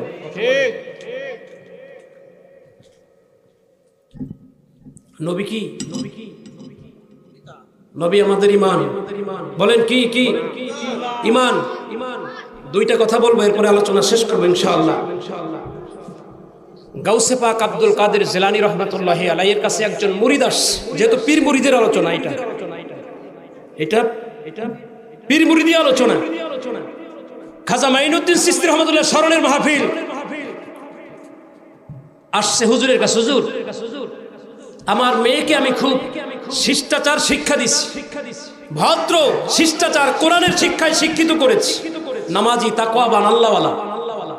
কিন্তু হুজুর আমার মন বলতেছে আমার মেয়েটারে মনে হয় বদজিনে ধরছে। কিসে ধরছে? বদজিনে। বুঝলেন কেমনে? হুজুর মাঝে মাঝে ঘর থেকে বের হয়ে যায়, সকালে যায় বিকালে আসে, মাঝে মাঝে একদিন 2 দিন কোথায় থাকে খবর থাকে না, আবার আসে। কেমন জানি অস্থির ভাব। মহল্লার অনেকে বলছে আমরা তাকে আকাশে উঠতে দেখছি। আল্লাহু আকবার বলেন। আল্লাহু আকবার। গাউসে পাক আব্দুল কাদের জিলানী রাহমাতুল্লাহি আলাইহি বললেন, বাবা আপনি একটা কাজ করেন, বসেন। ভিতরে ঢুকছে, ভিতরে ঢুকে একটা চিঠি লিখছে। বলছে চিঠিটা আপনার দেখার দরকার নেই। কি করার দরকার নেই? এটা আধ্যাত্মিক ব্যাপার। চিঠি লিখছে, চিঠিটা লিখে বলছে বাবা চিঠিটা আপনার দেখার দরকার নাই, চিঠিটা আপনি প্যাকেট করে রাখবেন, যেমনে দিছি এমনিই রাখবেন। চিঠিটা নিয়ে আপনার মেয়ে যেদিন ঘর থেকে বের হয়ে যাবে সেই দিন আপনি রাতে কার্ক নামীয় একটা মরুদ্যান, মরুভূমি, সেইখানে রাত্রে, গভীর রাত্রে আপনি চলে যাবেন একা, কারো পরোয়া করবেন না, সাথে কাউকে নিবেন না। আপনি সেখানে গিয়া 3 বার সূরা ইখলাস পড়া দাঁড়ানোর চারদিকে একটা বৃত্তাকার দিবেন, গোল রেখা টানবেন। কি করবেন? বুঝতেছেন তো? বিদেশি ভাষায় কথা বলি না, সব বাংলা ভাষা। এখানেও যেই ভাষায় বলছি এখনো আমার ভাষা ঠিক আছে, আল্লাহর মেহেরবানি। আমি তো প্রায় দেশের সব জায়গায় কথা বলি, তো এ পর্যন্ত কোনো অঞ্চলের মানুষই বলে না হুজুর আপনার ভাষা বুঝি না। চেষ্টা করি বইয়ের যে কথাগুলো, ভাষাগুলো, সেই ভাষাগুলো প্রয়োগ করতে, যাতে সব অঞ্চলের মানুষ বুঝে। কিন্তু আমি যখন বিভিন্ন ডিস্ট্রিক্টে যাই, সিলেট, চট্টগ্রাম, নোয়াখালী, মাশাআল্লাহ নোয়াখালীর কিছু কিছু কথা আছে আমি অর্ধেক বুঝি না, অঞ্চলে ঢুকি না। আর একবার সাতক্ষীরা গেছিলাম, সাতক্ষীরা গিয়া গাড়িতে উঠছি, টিকিট কাটার সময় মাঝখানে দাঁড়ানো লোকগুলো যেই ভাষা শুরু করছে, আল্লাহর কসম একটা কথাও আমি বুঝি না। ওরা যে কি বলতেছে, গালি দেয় না শুভেচ্ছা দেয়, দেখি এক একজন হাসে, কথাবার্তা বলে, তাই বুঝি যে ওদের মধ্যে প্রেম নিবেদন চলছে, ভালোবাসার কথা চলছে। কিন্তু ভালোবাসা যা বলতেছে, এই ভালোবাসার কথারও একটা শব্দ আমি বুঝি না, এমন ভালোবাসার শব্দ। তো আল্লাহর মেহেরবানি, আমি তো এমন কথা বলি যা মানুষ অন্তত বুঝতে পারে। আপনারা বুঝতেছেন তো? হুজুর বললেন বৃত্তাকারটাই না, আপনি তার মাঝখানে দাঁড়ায় থাকবেন, এর বাহিরে আপনি নড়াচড়া করবেন না। আপনি দেখবেন যে একটা কাফেলা আসবে, একজন বাদশা রাজকীয় পোশাক পইরা সামনে থাকবে, পিছনে অনেক অনুসারী থাকবে। আপনি দেখে ভয় পাবেন না। যখন খুব কাছাকাছি আসবে, সাহস করে সামনে গিয়ে সালাম দিবেন। সুবহানাল্লাহ বলেন। খুব সাহস করে সামনে যাবেন, গিয়ে তারে সালাম দিবেন। সালাম দিয়া আমি যে চিঠিটা দিছি আপনি দেখবেন না, কিন্তু এই চিঠিটা নিয়ে আপনি তারে হাতে দিবেন, দিয়া বলবেন এইটা গাউসে পাক আব্দুল কাদের জিলানী রহমাতুল্লাহি আলাইহি আপনার কাছে দিছে, আমারে দিতে বলছে। সুবহানাল্লাহ বলেন। চিঠিটা কে পাঠাইছে? গাউসে পাক আব্দুল কাদের জিলানী রহমাতুল্লাহি আলাইহি। তিনি চিঠিটা পাওয়া মাত্রই চিঠির মধ্যে চুমা দিলেন। সুবহানাল্লাহ বলতেন না? একজন আল্লাহর ওলি, কাদরিয়া তরিকার ইমাম, ইমামে আযম আবু হানিফা রাহমাতুল্লাহ আমাদের ইমাম, কিন্তু কাদরিয়া তরিকার যিনি ইমাম গাউসে পাক আব্দুল কাদের জিলানী রহমাতুল্লাহি আলাইহি চিঠি দিছে। চিঠিটা পাইয়া রাত্রে এই বাদশা, কোন জায়গার বাদশা, কোথার বাদশা পরিচয় পরে পাবো, কিন্তু বাদশা চিঠি পাওয়া মাত্রই মুখের কাছে নিয়া চুমা দিছে। সুবহানাল্লাহ বলেন। চুমা খাইছে। চুমা খাওয়ার পরে চিঠিটা খুইলা যা দেখার দেখছে, দেখার পরে বলতেছে আপনার কি অভিযোগ বলেন। বলে হুজুর, আমার একটা মেয়ে গত কয়েকদিন আগে এই পরিস্থিতি, 3 দিন পর্যন্ত মেয়েটা ঘরে নাই, আমি চাচ্ছি আপনার মাধ্যমে আমার মেয়েটাকে আমি ফিরাই পেতে। সুবহানাল্লাহ বলেন। হুজুর সাথে সাথে পাহারাদারিত্বের দায়িত্বে হুজুরের সঙ্গে যারা ছিল জিনদের মধ্যে 2 জন শক্তিশালী জিনকে বলল, কাজ করো, তোমরা যাও খুঁজে দেখো এই লোকটার মেয়ে যেই জিনটাই নিয়েছে সে এখন কোথায় আছে। 2 জন খুব দ্রুত পদে বাদশার নির্দেশে পাগল হয়ে গোটা পৃথিবী ঘোরা শুরু করছে। অল্প সময়ের মধ্যেই গিয়ে পেয়ে গেছে, ধরে নিয়ে আসছে। দেখে মেয়েটাও সাথে আছে, এই যে বান্ধবী, পালায় নিয়ে গেছে। মেয়ে সব অ্যাটাক করছে, ধরে নিয়ে আসছে, হুজুরের সামনে হাজির। গাউসে পাক আব্দুল কাদের জিলানী রহমাতুল্লাহি আলাইহির চিঠির কত তাজিম দেখেন। জিনের বাদশা, সে তার হাতের অস্ত্র দিয়া জিনটাকে সেখানেই দুনিয়ার থেকে খতম করে ফেললো, অর্থাৎ হত্যা করে ফেললো। আল্লাহু আকবার বলেন। জিনটাকে খতম কইরা মেয়েটারে হাতে দিয়ে বলতেছে, এখন এখান থেকে নিরাপদে যান, আর কিয়ামত পর্যন্ত আপনার বংশের কোনো মানুষকে জিন স্পর্শ করবে না। এটা আপনারে সনদ দিয়ে দিলাম, কিয়ামত পর্যন্ত আপনার বংশে কোনো মানুষকে জিন স্পর্শ করবে না। কেমন আল্লাহর ওলিদের পাওয়া। একটা ঘটনা বলি। মুহররম মাসের 10 তারিখ এই যে গেল, আমার পীর সেরসিনা দরবারের মরহুম হযরত পীর সাহেব হুজুর কিবলা রাহমাতুল্লাহি আলাইহি অসুস্থ ছিলেন। এই বছর আমি হজ করেছিলাম হুজুরের জন্য। এটা বর্তমান আমির হিজবুল্লাহ হযরত পীর সাহেব হুজুর কিবলার সাথে কথা বলার পরে হুজুর বলছিলেন, তো আল্লাহ আমাকে সৌভাগ্য দিয়েছিলেন, আমি হুজুরের পক্ষে হজ করেছি গত বছর। আর ব্যাপক কথা বললাম না। তো হুজুর কিবলা মুহররম মাসের 10 তারিখ রাত্রে আমাদের থেকে পর্দা গ্রহণ করেছেন। রাত 11টার পরে মদিনা শরীফে আমাদের রুমের ভিতরে আমি ছিলাম। হঠাৎ 11টার পরে দেশ তো তখন উত্তপ্ত, দেশে আন্দোলন, পুরো গরম, আসতে পারবো কিনা নিশ্চয়তা ছিল না। তো 11টার পরে ঢুকলাম ফেসবুকে, দেখি হুজুর আমাদের মাঝে আর নাই। আমার কলিজাটার মধ্যে একটা পার মারছে, তাইলে হুজুর কি আমাদের থেকে চলে গেলেন নাকি? তো এই অবস্থা যখন দেখলাম, এরপরে ফেসবুকে আস্তে আস্তে নিচের দিক থেকে উপরে উঠাতে শুরু করলাম। দেখে সবারই একই দেখা, হুজুর আমাদের মাঝে আর নাই। কয়েকটা পেজ উল্টানোর পরে দেখলাম সেরসিনা শরীফের হযরত পীর সাহেব হুজুর কিবলা দুনিয়ার মায়া ত্যাগ করে আমাদের থেকে পরকালে চলে গিয়েছেন। ইন্না লিল্লাহি ওয়া ইন্না ইলাইহি রাজিউন। লেখাটা দেখা হাত থেকে মোবাইল পড়ে গেছে, অজান্তেই চোখের পানি ঝরঝর করে পড়তে শুরু করলো, পাগলের মতো হয়ে গেলাম। পাশে এক ভাই ছিলেন, আমার মহল্লায় আমি যেখানে আছি এখন জালকুড়িতে, সেই মহল্লার ফরিদ ভাই গত বছর আমার সাথে হজ করেছে। তো এই ভাইও খুব হুজুরের জন্য দোয়া করতেন। আমি বললাম ভাই কপাল তো পড়ছে, হুজুর তো আর নাই। উনি ঘুম থেকে লাফ দিয়ে উঠে বসছে, কোনো কথা নাই, শুধু বৈশা বৈশা চোখের পানি। একজন ডাক্তার ছিল, এমবিবিএস ডাক্তার, পটুয়াখালীর অল্প বয়সী ডাক্তার মানুষ। উনি দৌড়ে আসছে, এসে আমার বুকের সাথে ওনার মাথাটা দিয়ে এই যে কান্না শুরু করছে, পাগলের মতো শুধু কাঁদে, কোনো কথাই বলতেছে না। আমি ওনাকে এত সান্ত্বনা দিতে চেষ্টা করতেছি, ওনার আমি কি সান্ত্বনা দিব, আমি তো আরো পাগলের মতো হয়ে গেছি। তো এক পর্যায়ে দীর্ঘক্ষণ কান্নার পরে আমি বললাম ভাই এভাবে কান্নাকাটি করে কোনো লাভ নাই, চলেন আমরা মদিনা শরীফে গিয়া রাসূলের কদম মোবারকে সালাম জানাই। আর আমাদের পীর যে দুনিয়ার থেকে চলে গেছেন, খবর তো মদিনার কাছে অবশ্যই আছে, মদিনার রাসূলের কাছে। তারপরে আমরা গিয়া হুজুরের জন্য আল্লাহর হাবিবের কাছে দোয়া চাই, চলেন আমরা চলে যাই। অজু করে আমরা সবাই মিলে রুম থেকে বের হয়ে মদিনা তাইয়্যিবা হুজুরের রওজা শরীফের সামনে গিয়া সালাম দিয়ে আল্লাহর হাবিবের কদমে যা বলার তা বলে আসলাম। তো যেটা বলতেছি, আমার মরহুম হযরত পীর সাহেব হুজুর কেবলা 2014 সনের ঘটনা। কোন সন বলেন? কেমন আল্লাহর ওলি বোঝানোর জন্য বলতেছি। 2014 সন, সারসিনা মাদ্রাসার ইংলিশ টিচার আলহাজ হযরত মাওলানা নজরুল ইসলাম সাহেব অনর্গল ইংরেজিতে কথা বলেন। আমি ঝালকাঠি এনএস কামিল মাদ্রাসায় হুজুরের ছাত্র ছিলাম। ক্লাসে ঢুকে একটা বাংলা কথা বলতেন না, লেকচার শুরু করতেন ইংলিশ দিয়া, শেষ করে যেতেন ইংলিশ দিয়া। আমাদের ক্লাসে কোনোদিন স্যার বাংলা কথাই বলতেন না। তো সেই সারসিনা মাদ্রাসার এখন বর্তমান ইংলিশ টিচার যিনি মাওলানা নজরুল ইসলাম সাহেব, তার বড় ছেলে নসরুল্লাহ নাম, কি নাম? হুজুরের জীবনীর মধ্যে লেখা, সারসিনার মাহফিলে তালিমে জলসায় গত বছর পড়ে পড়ে শোনানো হয়েছিল, শুধু শুনছি আর চোখের পানি ফেলছি। 2014 সনে ঘটে যাওয়া বাস্তব ঘটনা। তো নজরুল স্যারের বড় ছেলে নসরুল্লাহ গত 3 দিন হলো জিনের ধারা ধরাশায়ী হয়ে সে চলে গেছে। কোথায় গেছে কোনো খবর নাই। মাঝে মাঝে যাইতো, কিন্তু এইবার 3 দিন পর্যন্ত আর নাই, কোথাও কোনো খবরই নাই। স্যারের বড় ছেলে নাই, স্যার তো খুব পাগলের মতো হয়ে গেছেন। তার বাবা উত্তর সুবিদখালী একটা প্রাইমারিতে চাকরি করেন, চলে আসছেন দরবারে।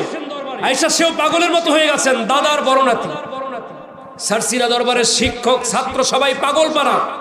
স্যার এতটাই ভালো, বোর্ডিং সুপারের দায়িত্ব পালন করেন, সবার সাথে ভালো করে মিশেন। তার ছেলে হারায় গেছে। তো পাগলের মতো প্রশাসনিক ভাবে অন্যান্য যত প্রচেষ্টা ছিল সব করেছে, কিন্তু ছেলেকে এ পর্যন্ত উদ্ধার করতে পারে নাই। কুয়াকাটার একটা ছাত্র ফাজেল 2য় বর্ষে পড়ে, সে স্যারকে বলল, স্যার আমাদের কুয়াকাটায় একজন মোদাব্বের আছে, তাদবির কারো কাছে, তিনি জিন হাজির করে কোনো গুপ্ত কথা বলার মতো তিনি ব্যবস্থা করতে পারেন। আপনি যদি তাকে ডাকেন তাহলে মনে হয় আপনার ছেলে কোথায় আছে সে বলে দিতে পারে। আল্লাহু আকবার বলেন। বাস্তব কথা বলতেছি। হুজুরের বইয়ে যদি আপনারা পান, সেখানে আপনারা এই কথাগুলো দেখবেন। আল্লাহর ওলি কত বড় মহান ছিলেন।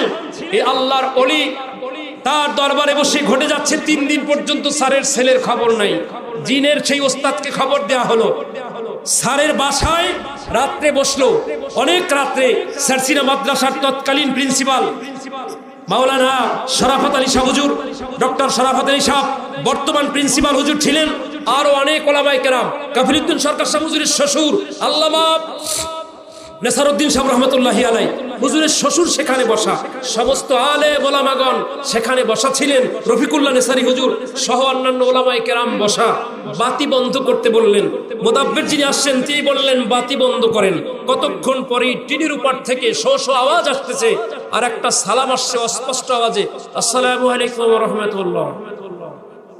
ক্যাসক্যাসি আওয়াজ, সালাম আসছে, বাতি বন্ধ, চারদিকে কোনো বাতি নাই, কোনো আওয়াজ নাই, কোনো মানুষের কোনো শব্দ নাই, কোলাহল মুক্ত। একটা আওয়াজ আসছে, আসসালামু আলাইকুম ওয়া রাহমাতুল্লাহ। সবাই সালামের জবাব দিলেন। শরীরের তো বোঝেন, দম দাঁড়ায় যায়, জিনের আওয়াজ, না জানি কোনটা কি হয়ে যায়, ভয় তো সবারই থাকে কম বেশি। তো স্যার বললেন, আমার ছেলে নাসরুল্লাহকে আমি খুঁজে পাচ্ছি না, কোথায় কি অবস্থায় আছে, আপনি একটু আমাকে যদি সহযোগিতা করতেন।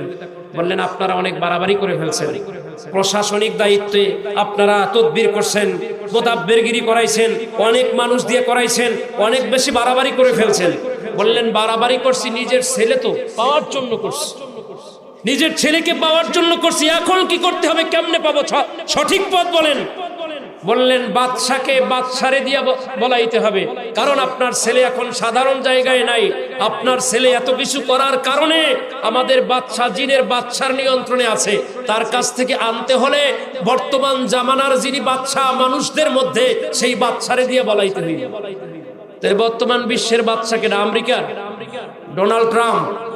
হ্যাঁ রে মিয়া, 1.5 দিনের বাহাদুরি কত নাকি করি, 1.5 দিন পরে আর থাকে না। কথা বলেন, কয়েকদিনের বাহাদুরি।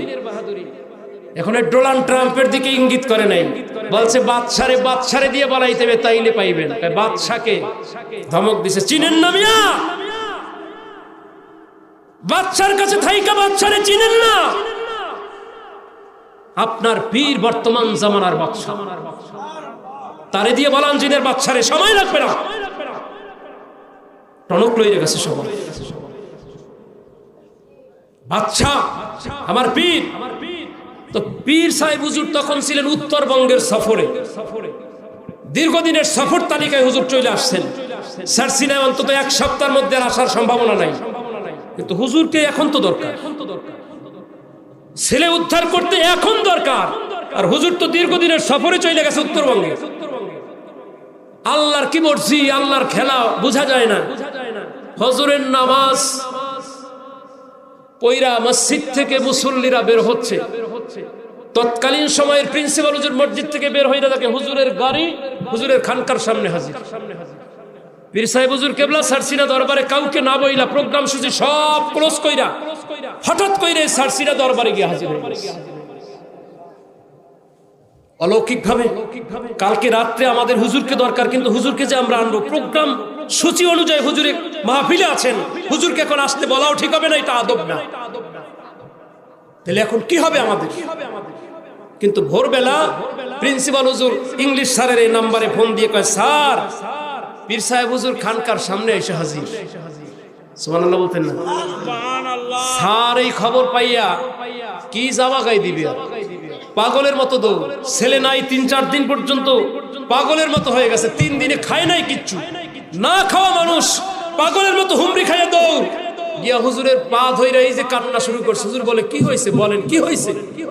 হুজুর আমার ছেলে নাসরুল্লাহ নাই। কোথায় নাই, কি হয়েছে ঘটনা বলেন। প্রিন্সিপাল হুজুর বলা শুরু করলেন। এরপরে হুজুরের আব্বাও দৌড়াইতে দৌড়াইতে হুজুরের খানকায় আসলেন। আয়েশা একটা চিৎকার দিয়া জজবাই হালতে বললেন, হুজুর কিছু বুঝি না, আমার নাতিরে আপনি উদ্ধার কইরা দেন। সুবহানাল্লাহ। হুজুর বললেন, কি হয়েছে বলেন না ভালো কইরা, কি হয়েছে?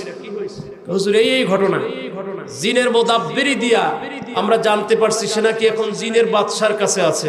আপনি না বললে আর নাসরুল্লাহকে উদ্ধার করা যাবে না। একটু সুবহানাল্লাহ বলতেন না?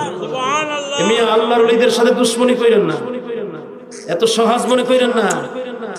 দুনিয়া, এই দুনিয়ার বাদশাহী মাত্র কয়েক দিনের জন্য, কিন্তু আল্লাহর ওলিদের বাদশাহী দুনিয়ায়ও ঠিক, আখিরাতেও ঠিক, কবরেও ঠিক। এরা সব জগতের বাদশা, আল্লাহরে সন্তুষ্ট কইরা গেছে। কারণ কি, ওই যে মুকাদ্দামায় খুতবায় বলছিলাম, ইন্নামা ইয়াখশাল্লাহা মিন ইবাদিহিল উলামা, নিশ্চয়ই জগতের মধ্যে আল্লাহকে সবচেয়ে বেশি আলেমরা ভয় করে, পীর মাশাইখিনে কেরাম যারা, তারা ভয় করে। কাজে আল্লাহকে ভয় কইরা, আল্লাহকে রাজি কইরা এমন ভাবে তারা সন্তুষ্ট করছে, যেই কারণে গোটা জগৎ তাদের জন্য তাদের খ্যাতমতে হয়ে গেছে। সুবহানাল্লাহ বলেন। এখন যা বলে তাই শোনে, জিন জাতীয় কথা শুনে। সুবহানাল্লাহ বলেন। মুআজ্জাজ হাজরিন, হুজুর কেবলাকে বলতেছে, হুজুর আপনি না হইলে আমার নাতির আর উদ্ধার করা যাবে না, আমি কিচ্ছু বুঝি না, নাতির আইনা দেন। হুজুর এই কথা শুনে আমি আর বেশি বাড়াবো না, এখনই শেষ করে দিব। হুজুর কেবলা নিজের পকেট থেকে মোবাইলটা বের করছে। হুজুর বাটন মোবাইল চালাইতেন, টাচ মোবাইল কখনো হুজুর চালান নাই। আচ্ছা বলেন, মাসুমের নাম্বারে যদি আমি ফোন দেই, মোবাইলের লকটা তো আগে খুলতে হবে। এখন তো লক করা, দেখেন না, দেখা যায়। আগে লক বাটন খোলেন, খুললাম লক, এরপরে মাসুমের নাম্বার 017123544 চাপতে তো হইবে। কথা বলে বুঝেন নাই? নাম্বার 11টা নাম্বার নাকি, 11টা নাম্বার টিপতে হবে, তারপরে ইয়েস বাটন অন করতে হইবে। দিলাম কল, ঢুকলো মাসুমের কাছে, ঘুমাই গেছে, ধরে না, হয় না? যদি ধরে তাহলে তো রিং দিতে হবে, রিং ঢুকতে হবে। আল্লাহর ওলি বসেন শান কেমন, আল্লাহর ওলি মোবাইলটা বাইর কইরা এরকম শুধু চাইছে। সবাই বলতেছে যারা সেখানে বসা, ইংলিশ স্যারে নিজেই ঘটনাটা লেখছে যে আমি দেখলাম হুজুর বাটনের লকটা অন করেন নাই, শুধুমাত্র নজর দিলেন, চোখের ইশারা দিলেন মোবাইলের উপরে। কি করছেন? এ মিয়া ভালো করে বুঝেন, আল্লাহর ওলিদের ক্ষমতা বুঝেন। নিজের মতো কইরা আল্লাহর ওলিদেরকে মনে করবেন। মান আদা লি ওয়ালিজান ফাকাদ আযানতুহু ফিল হার। আল্লাহর ওলিদের সাথে দুশমনি করো না, কথা দিয়ে কথা উপেক্ষা করো না। আল্লাহর যুদ্ধ শুরু হয়ে গেলে তোমার মতো মানুষের নাম পাত্তাও থাকবে না। কথা বলেন ঠিক কিনা? হুজুর শুধু নজর দিছেন। কি দিছেন? কথা বলেন, সবাই বলেন। নজর দিছে, নজর। নজর দিয়া মোবাইলটা কানের কাছে নিস, বাটন চাপে নাই। বলতে পারেন যদি টাচ মোবাইল হইতো তাইলে ফেস লক আছে। কি আছে? আমি আমার দিক চান কি আছে? Face lock. সামনে আনছেন, লক খুলে গেছে। এরপর না হয় কোন রকম হাতে টাচ একটা দিয়ে ঢুকাই দিতেন। এই বাটনে ফেজে কাজ হয় না, হয় নাকি? এই বাটনওয়ালা, এটা বাটন চিপা আগে লক খুলতে হয়, তারপর নাম্বার টিপতে হয়, তারপর কল দিতে হয়। তো হুজুর চোখের সামনে নিয়ে কানের কাছে নিস। বলতেছে নাসরুল্লাহ কোথায়? সে কি এমন বেয়াদবি করছে? এই কথাই বলছে, নাসরুল্লাহ কোথায়? কি বেয়াদবি করছে? তারে পাঠায় দাও। আল্লাহু আকবার। আল্লাহর ওলি বলছে এই কথা। বাটন চাপে নাই, লক খুলে নাই, শুধু চেহারার দিকে তাকাইয়া বলছে নাসরুল্লাহ কি অপরাধ করছে, তারে পাঠায় দাও। মোবাইলটা পকেটে রেখে দিস। কিছুক্ষণের মধ্যেই ইংলিশ স্যার পাশে বসা, তার মোবাইলে রিং বাজে উঠছে। মাওলানা নূর মরহুম হুজুরের খাদেম, আমতলির হুজুরের ছেলে, এখন আমতলি কেন্দ্রীয় মসজিদে তার বাবাই ছিল, ওই মসজিদের এখন ইমামতির দায়িত্বে আছেন। হুজুরের খাদেম নজরুল স্যারে তো অসুস্থ, তার পকেট থেকে মোবাইলটা উঠাই রিসিভ করছে। রিসিভ করার পরে বলতেছে অমুক জায়গায় নাসরুল্লাহরে পাওয়া গেছে। নূর বলতেছে কোথায় কোথায় কোথায়? আব্দুল গফফার মির্জা পটুয়াখালীর, আমাদের পটুয়াখালীর আব্দুল গফফার মির্জা সারসিনা দরবারের একজন বড় ধরনের খাদেম। তিনি বললেন তুমি বাহিরে যাও, বাহিরে গিয়ে কথা বলো। মরহুম হুজুর কেবলা বললেন আমার কাছে দাও মোবাইল। সুবহানাল্লাহ বলেন। আল্লাহর ওলি বলতেছেন আমার কাছে দাও। মোবাইলটা হুজুর নিলেন, বললেন নাসরুল্লাহ কোথায়? যা বলার বললেন। অল্প সময়ের মধ্যে খবর হয়ে গেল নাসরুল্লাহকে পাওয়া গেল। সুবহানাল্লাহ। তাহলে জিনের বাদশা হুজুরের কথাই মুহূর্তের মধ্যে আল্লাহর ওলির কথায় একটি হারিয়ে যাওয়া সন্তানকে পৌঁছায় দিয়েছে।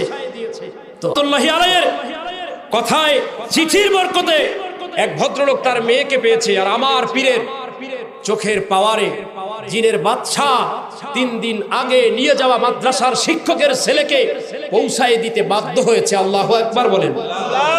কাজী আল্লাহর ওলিদের সাথে দুশমনি করবেন না, কথা দিয়ে কথা রাখার চেষ্টা করবেন, দুনিয়া আখেরাতে সফলতা আসবে।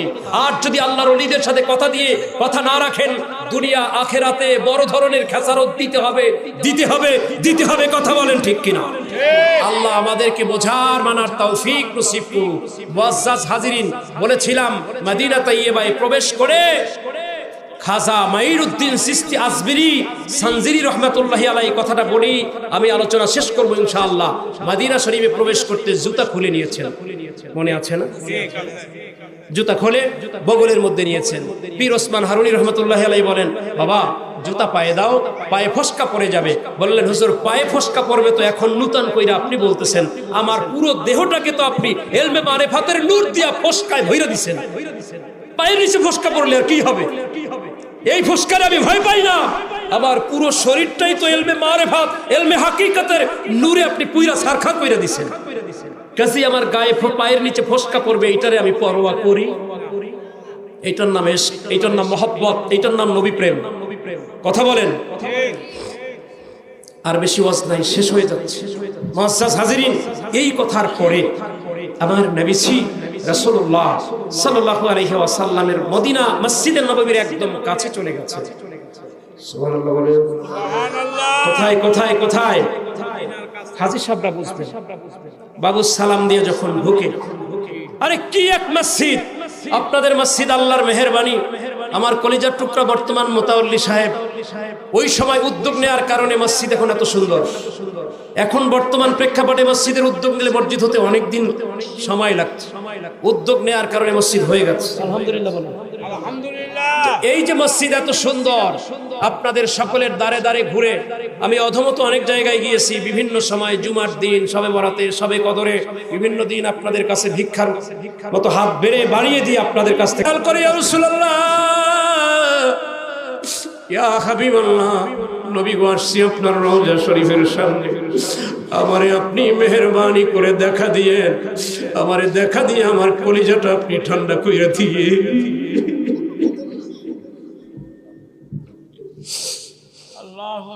কিন্তু এইখানে একটা বিশাল প্রেম, পীর আর মুরিদ। পীর শর্ত করছে মুরিদের কাছে, বাবা রওজা শরীফের সামনে গিয়ে আমার নবীকে দেখাইতে পারবা কিনা? যদি তা নাই পারো, আমার নবীজির রওজার কাছে গিয়ে অন্তত নবীজি আমার সালামের জবাব দিবেন, কানে শোনাইতে পারবে কিনা? বলে হুজুর এইটা পারবো। আপনি আমার ইলমে শরীয়ত, ইলমে মারিফাত, ইলমে হাকিকত যা শিক্ষা দিয়েছেন এর উপরে ভিত্তি করে বলি, আমার মনে হয় আমার নবীজির রওজা শরীফ থেকে আমাদের সালামের জবাব দিবেন, আমরা কানে শুনবো ইনশাআল্লাহ। একদম কাছে আসুন, চক্ষু বন্ধ, ধ্যান করতেছে, সালাম দিছে, সালাম দেয়া মাত্র নবীজিও জবাব দিয়েছে, কানে শুনে ফেলছেন। পীর ওসমান হারুনি রহমতুল্লাহি আলাইহি ডাক দিয়া বলেন, বাবারে ও খাজা মাইনুদ্দিন, আমার কথা ছিল আমি তোমাকে মদিনা শরীফে আমার নবীজির রওজা শরীফের সামনে পৌঁছাই দিব, আমি আমার দায়িত্ব পালন করেছি, এখন আমার নবীজির দায়িত্ব বাকি। তোমাকে কি করাবেন, কোথায় পাঠাবেন, এইটা আমার নবীজি সিদ্ধান্ত নিবে। কেমন গভীর প্রেম! আমার দায়িত্ব ছিল আমার নবীজির রওজার কাছে তোমারে পৌঁছায় দেয়া, তা দিয়েছি। এখন তোমার ব্যাপারটা আমার কাছে আর নাই, সামনে যা ঘটবে সব আমার নবীর জিম্মায় হবে। সুবহানাল্লাহ বলেন।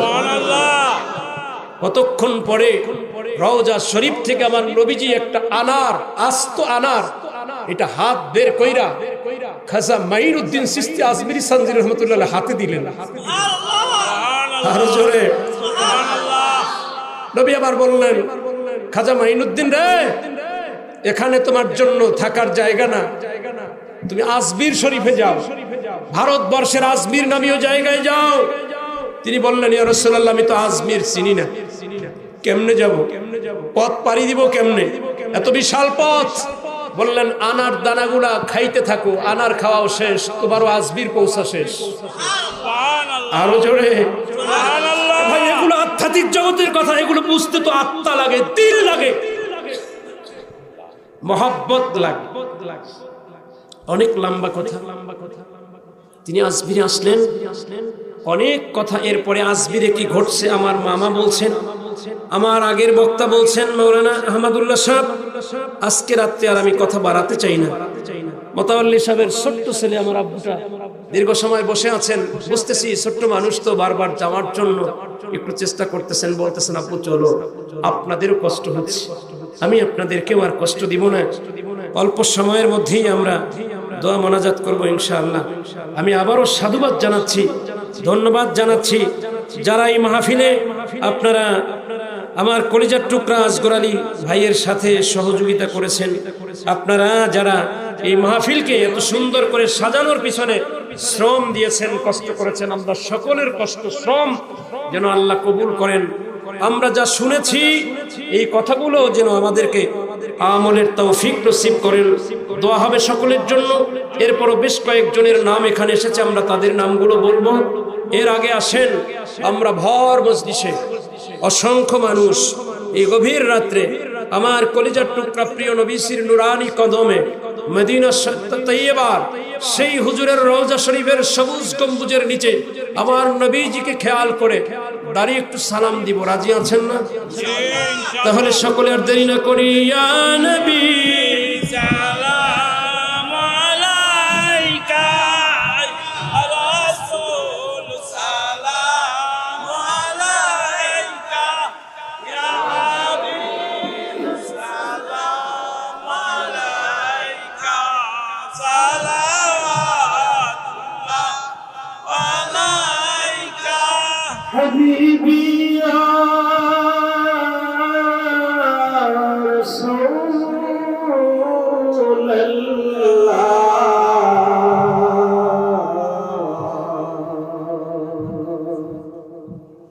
মায়ার নবীজি আমার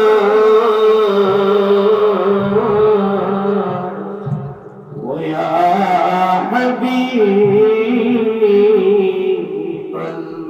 হাবিবাল্লাহ নবীজি গো ওদের দেখা কি দিবে না দিলে যে কেন বলেন না আপনার শিখদের মনে মানে না মধুর নিয়ে যান সোনার মদিনা ইয়া নবী সালাম আলাইকা ইয়া রাসূল ইয়া হাবিব সালাম আলাইকা সালাম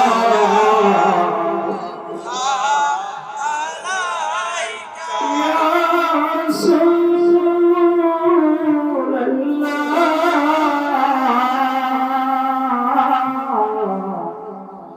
মায়ার নবীজি আমার ওয়া হাবিবাল্লাহ নবীজি গো আমরা যে আপনার দিওয়ানা নবী যেতে চাই সোনার মদিনা কোন পথে হব রওয়ানা বলে দান পথের ঠিকানা ইয়া নবী সালাম আলাইকা ইয়া রাসূল ইয়া হাবিব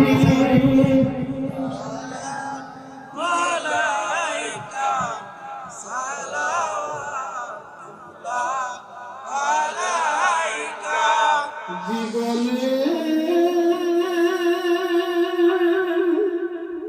হবে কি দেখা ওয়া রাসূলুল্লাহ মরণে পাব কি দিদার ওয়া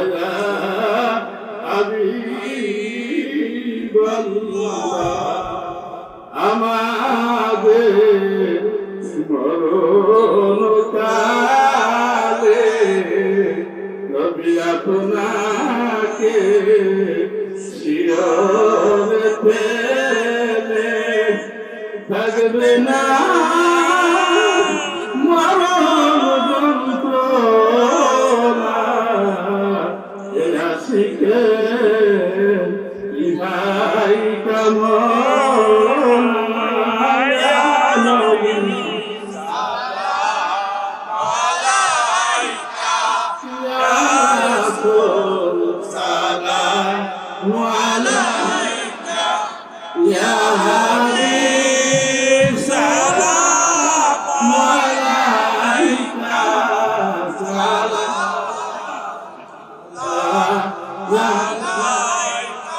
يا رسول الله أمة التربي ويا حبيب الله نبي مرادي مرن হইব একা কবরে থাকিব আসলে উঠিব একা, সেটাই চাই যেন আপনার দেখা। ইয়া নবী সালাম আলাইকা, ইয়া রাসূল সালাম আলাইকা, ইয়া হাবিব সালাম আলাইকা, সালামুল্লাহ আলাইকা, ইয়া রাসূলাল্লাহ ওয়া ইয়া হাবিবাল্লাহ। আরশকাল কাবা মদিনা, আরশকাল কাবা মদিনা, কাবা কাবা মদিনা, জান্নাতুল মাওয়া মদিনা। ইয়া নবী সালাম আলাইকা, সালাম আলাইকা, ইয়া হাবিব সালাম আলাইকা, সালাওয়াতুল্লাহ আলাইকা, ইয়া রাসূলাল্লাহ। উম্মতের দরদি নবী আমার, ওয়া হাবিবাল্লাহ। في الآخرة حسنة وقنا عذاب النار. ربنا لا تزغ قلوبنا بعد إذ هديتنا وهب لنا من لدنك رحمة إنك أنت الوهاب. ربنا لا تزغ قلوبنا بعد إذ هديتنا وهب لنا من لدنك رحمة إنك أنت الوهاب.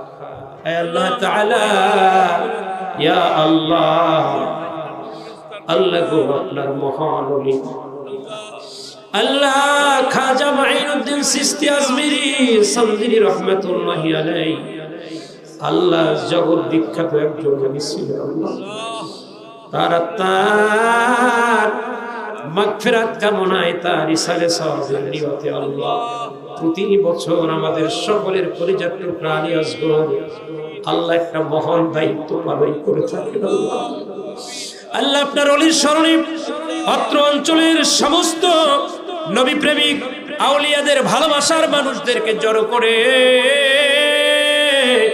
এত সুন্দর 2 দিন ব্যাপী ইসলামী মহা সম্মেলনের আয়োজন করে থাকেন। আল্লাহ আল্লাহ আলী আসগরের এই মহা সুন্দর প্রোগ্রাম আপনি কবুল ও মঞ্জুর করে নেন।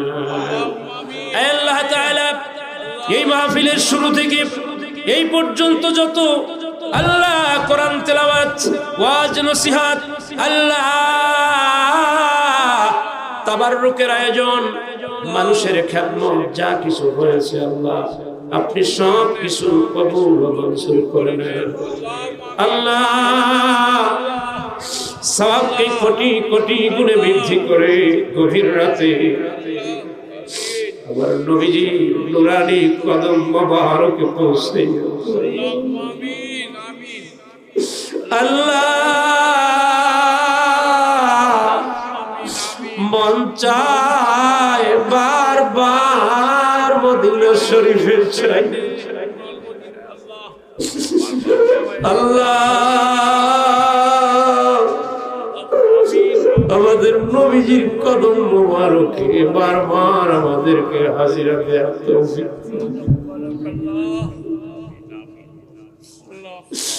ওগো দয়াময় মালিক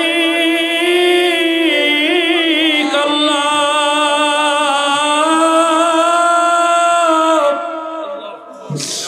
এই মহল্লায় দীর্ঘ 10টা বছর অতিবাহিত করে গিয়েছি। আল্লাহ আমার ভাইয়েরা আজও আমাকে ভুলে নাই, তারা তাদের অন্তরে আমাকে গেঁথে রেখেছি। আল্লাহ আমার ভাইদের প্রত্যেকের উত্তম জাযা নসিব করে দেন আল্লাহ।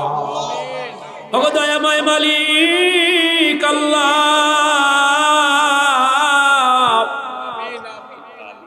আল্লাহ যা কিছু আমল হলো সমস্ত আমলগুলোর হাদিয়া আপনার এই কুল কায়নাত সৃষ্টি যার কারণে করেছেন আমাদের কলিজার টুকরা প্রিয় নবীজির নুরানি কদম মোবারকে পৌঁছে দেন।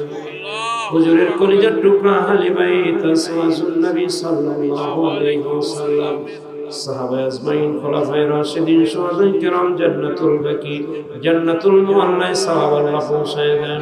ওগো দয়াময় মালিক আল্লাহ, আল্লাহ খাস করে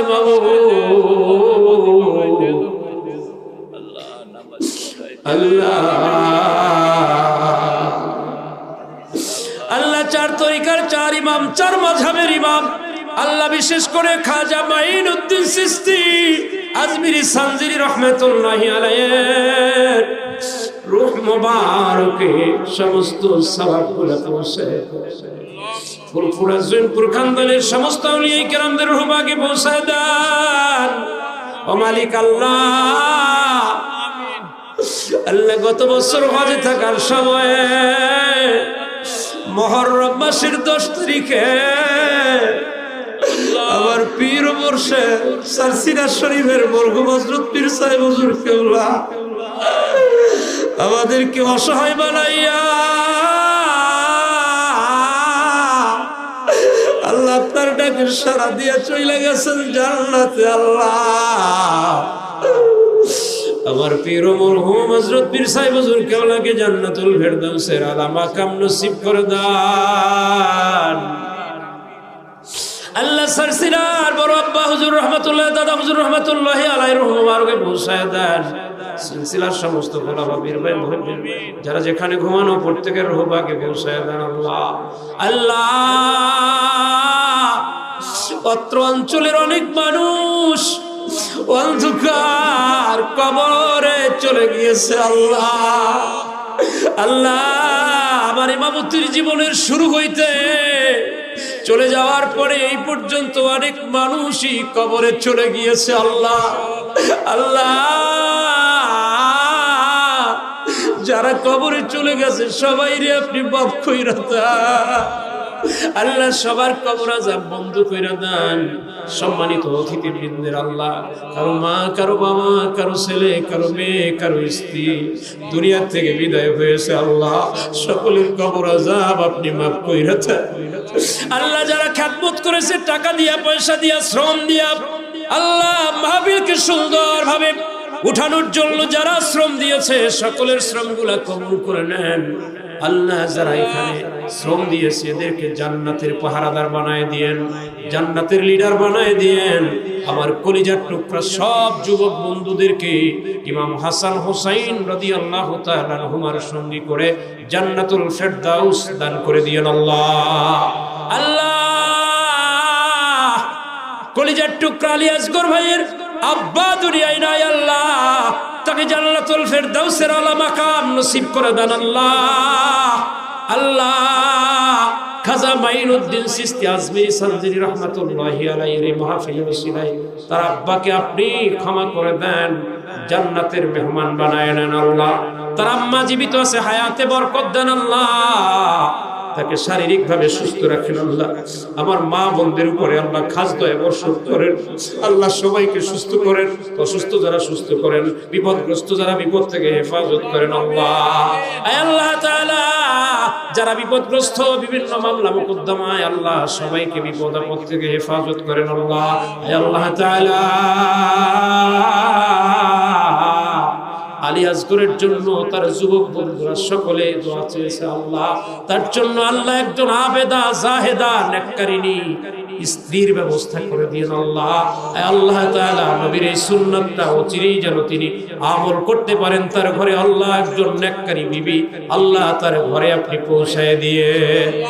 আল্লাহ তাআলা শেষ মুহূর্তে আপনার দরবারে ফরিয়াদ আমাদের প্রত্যেককে জীবনে অসংখ্যবার হজ উমরার জন্য কবুল করিয়েন।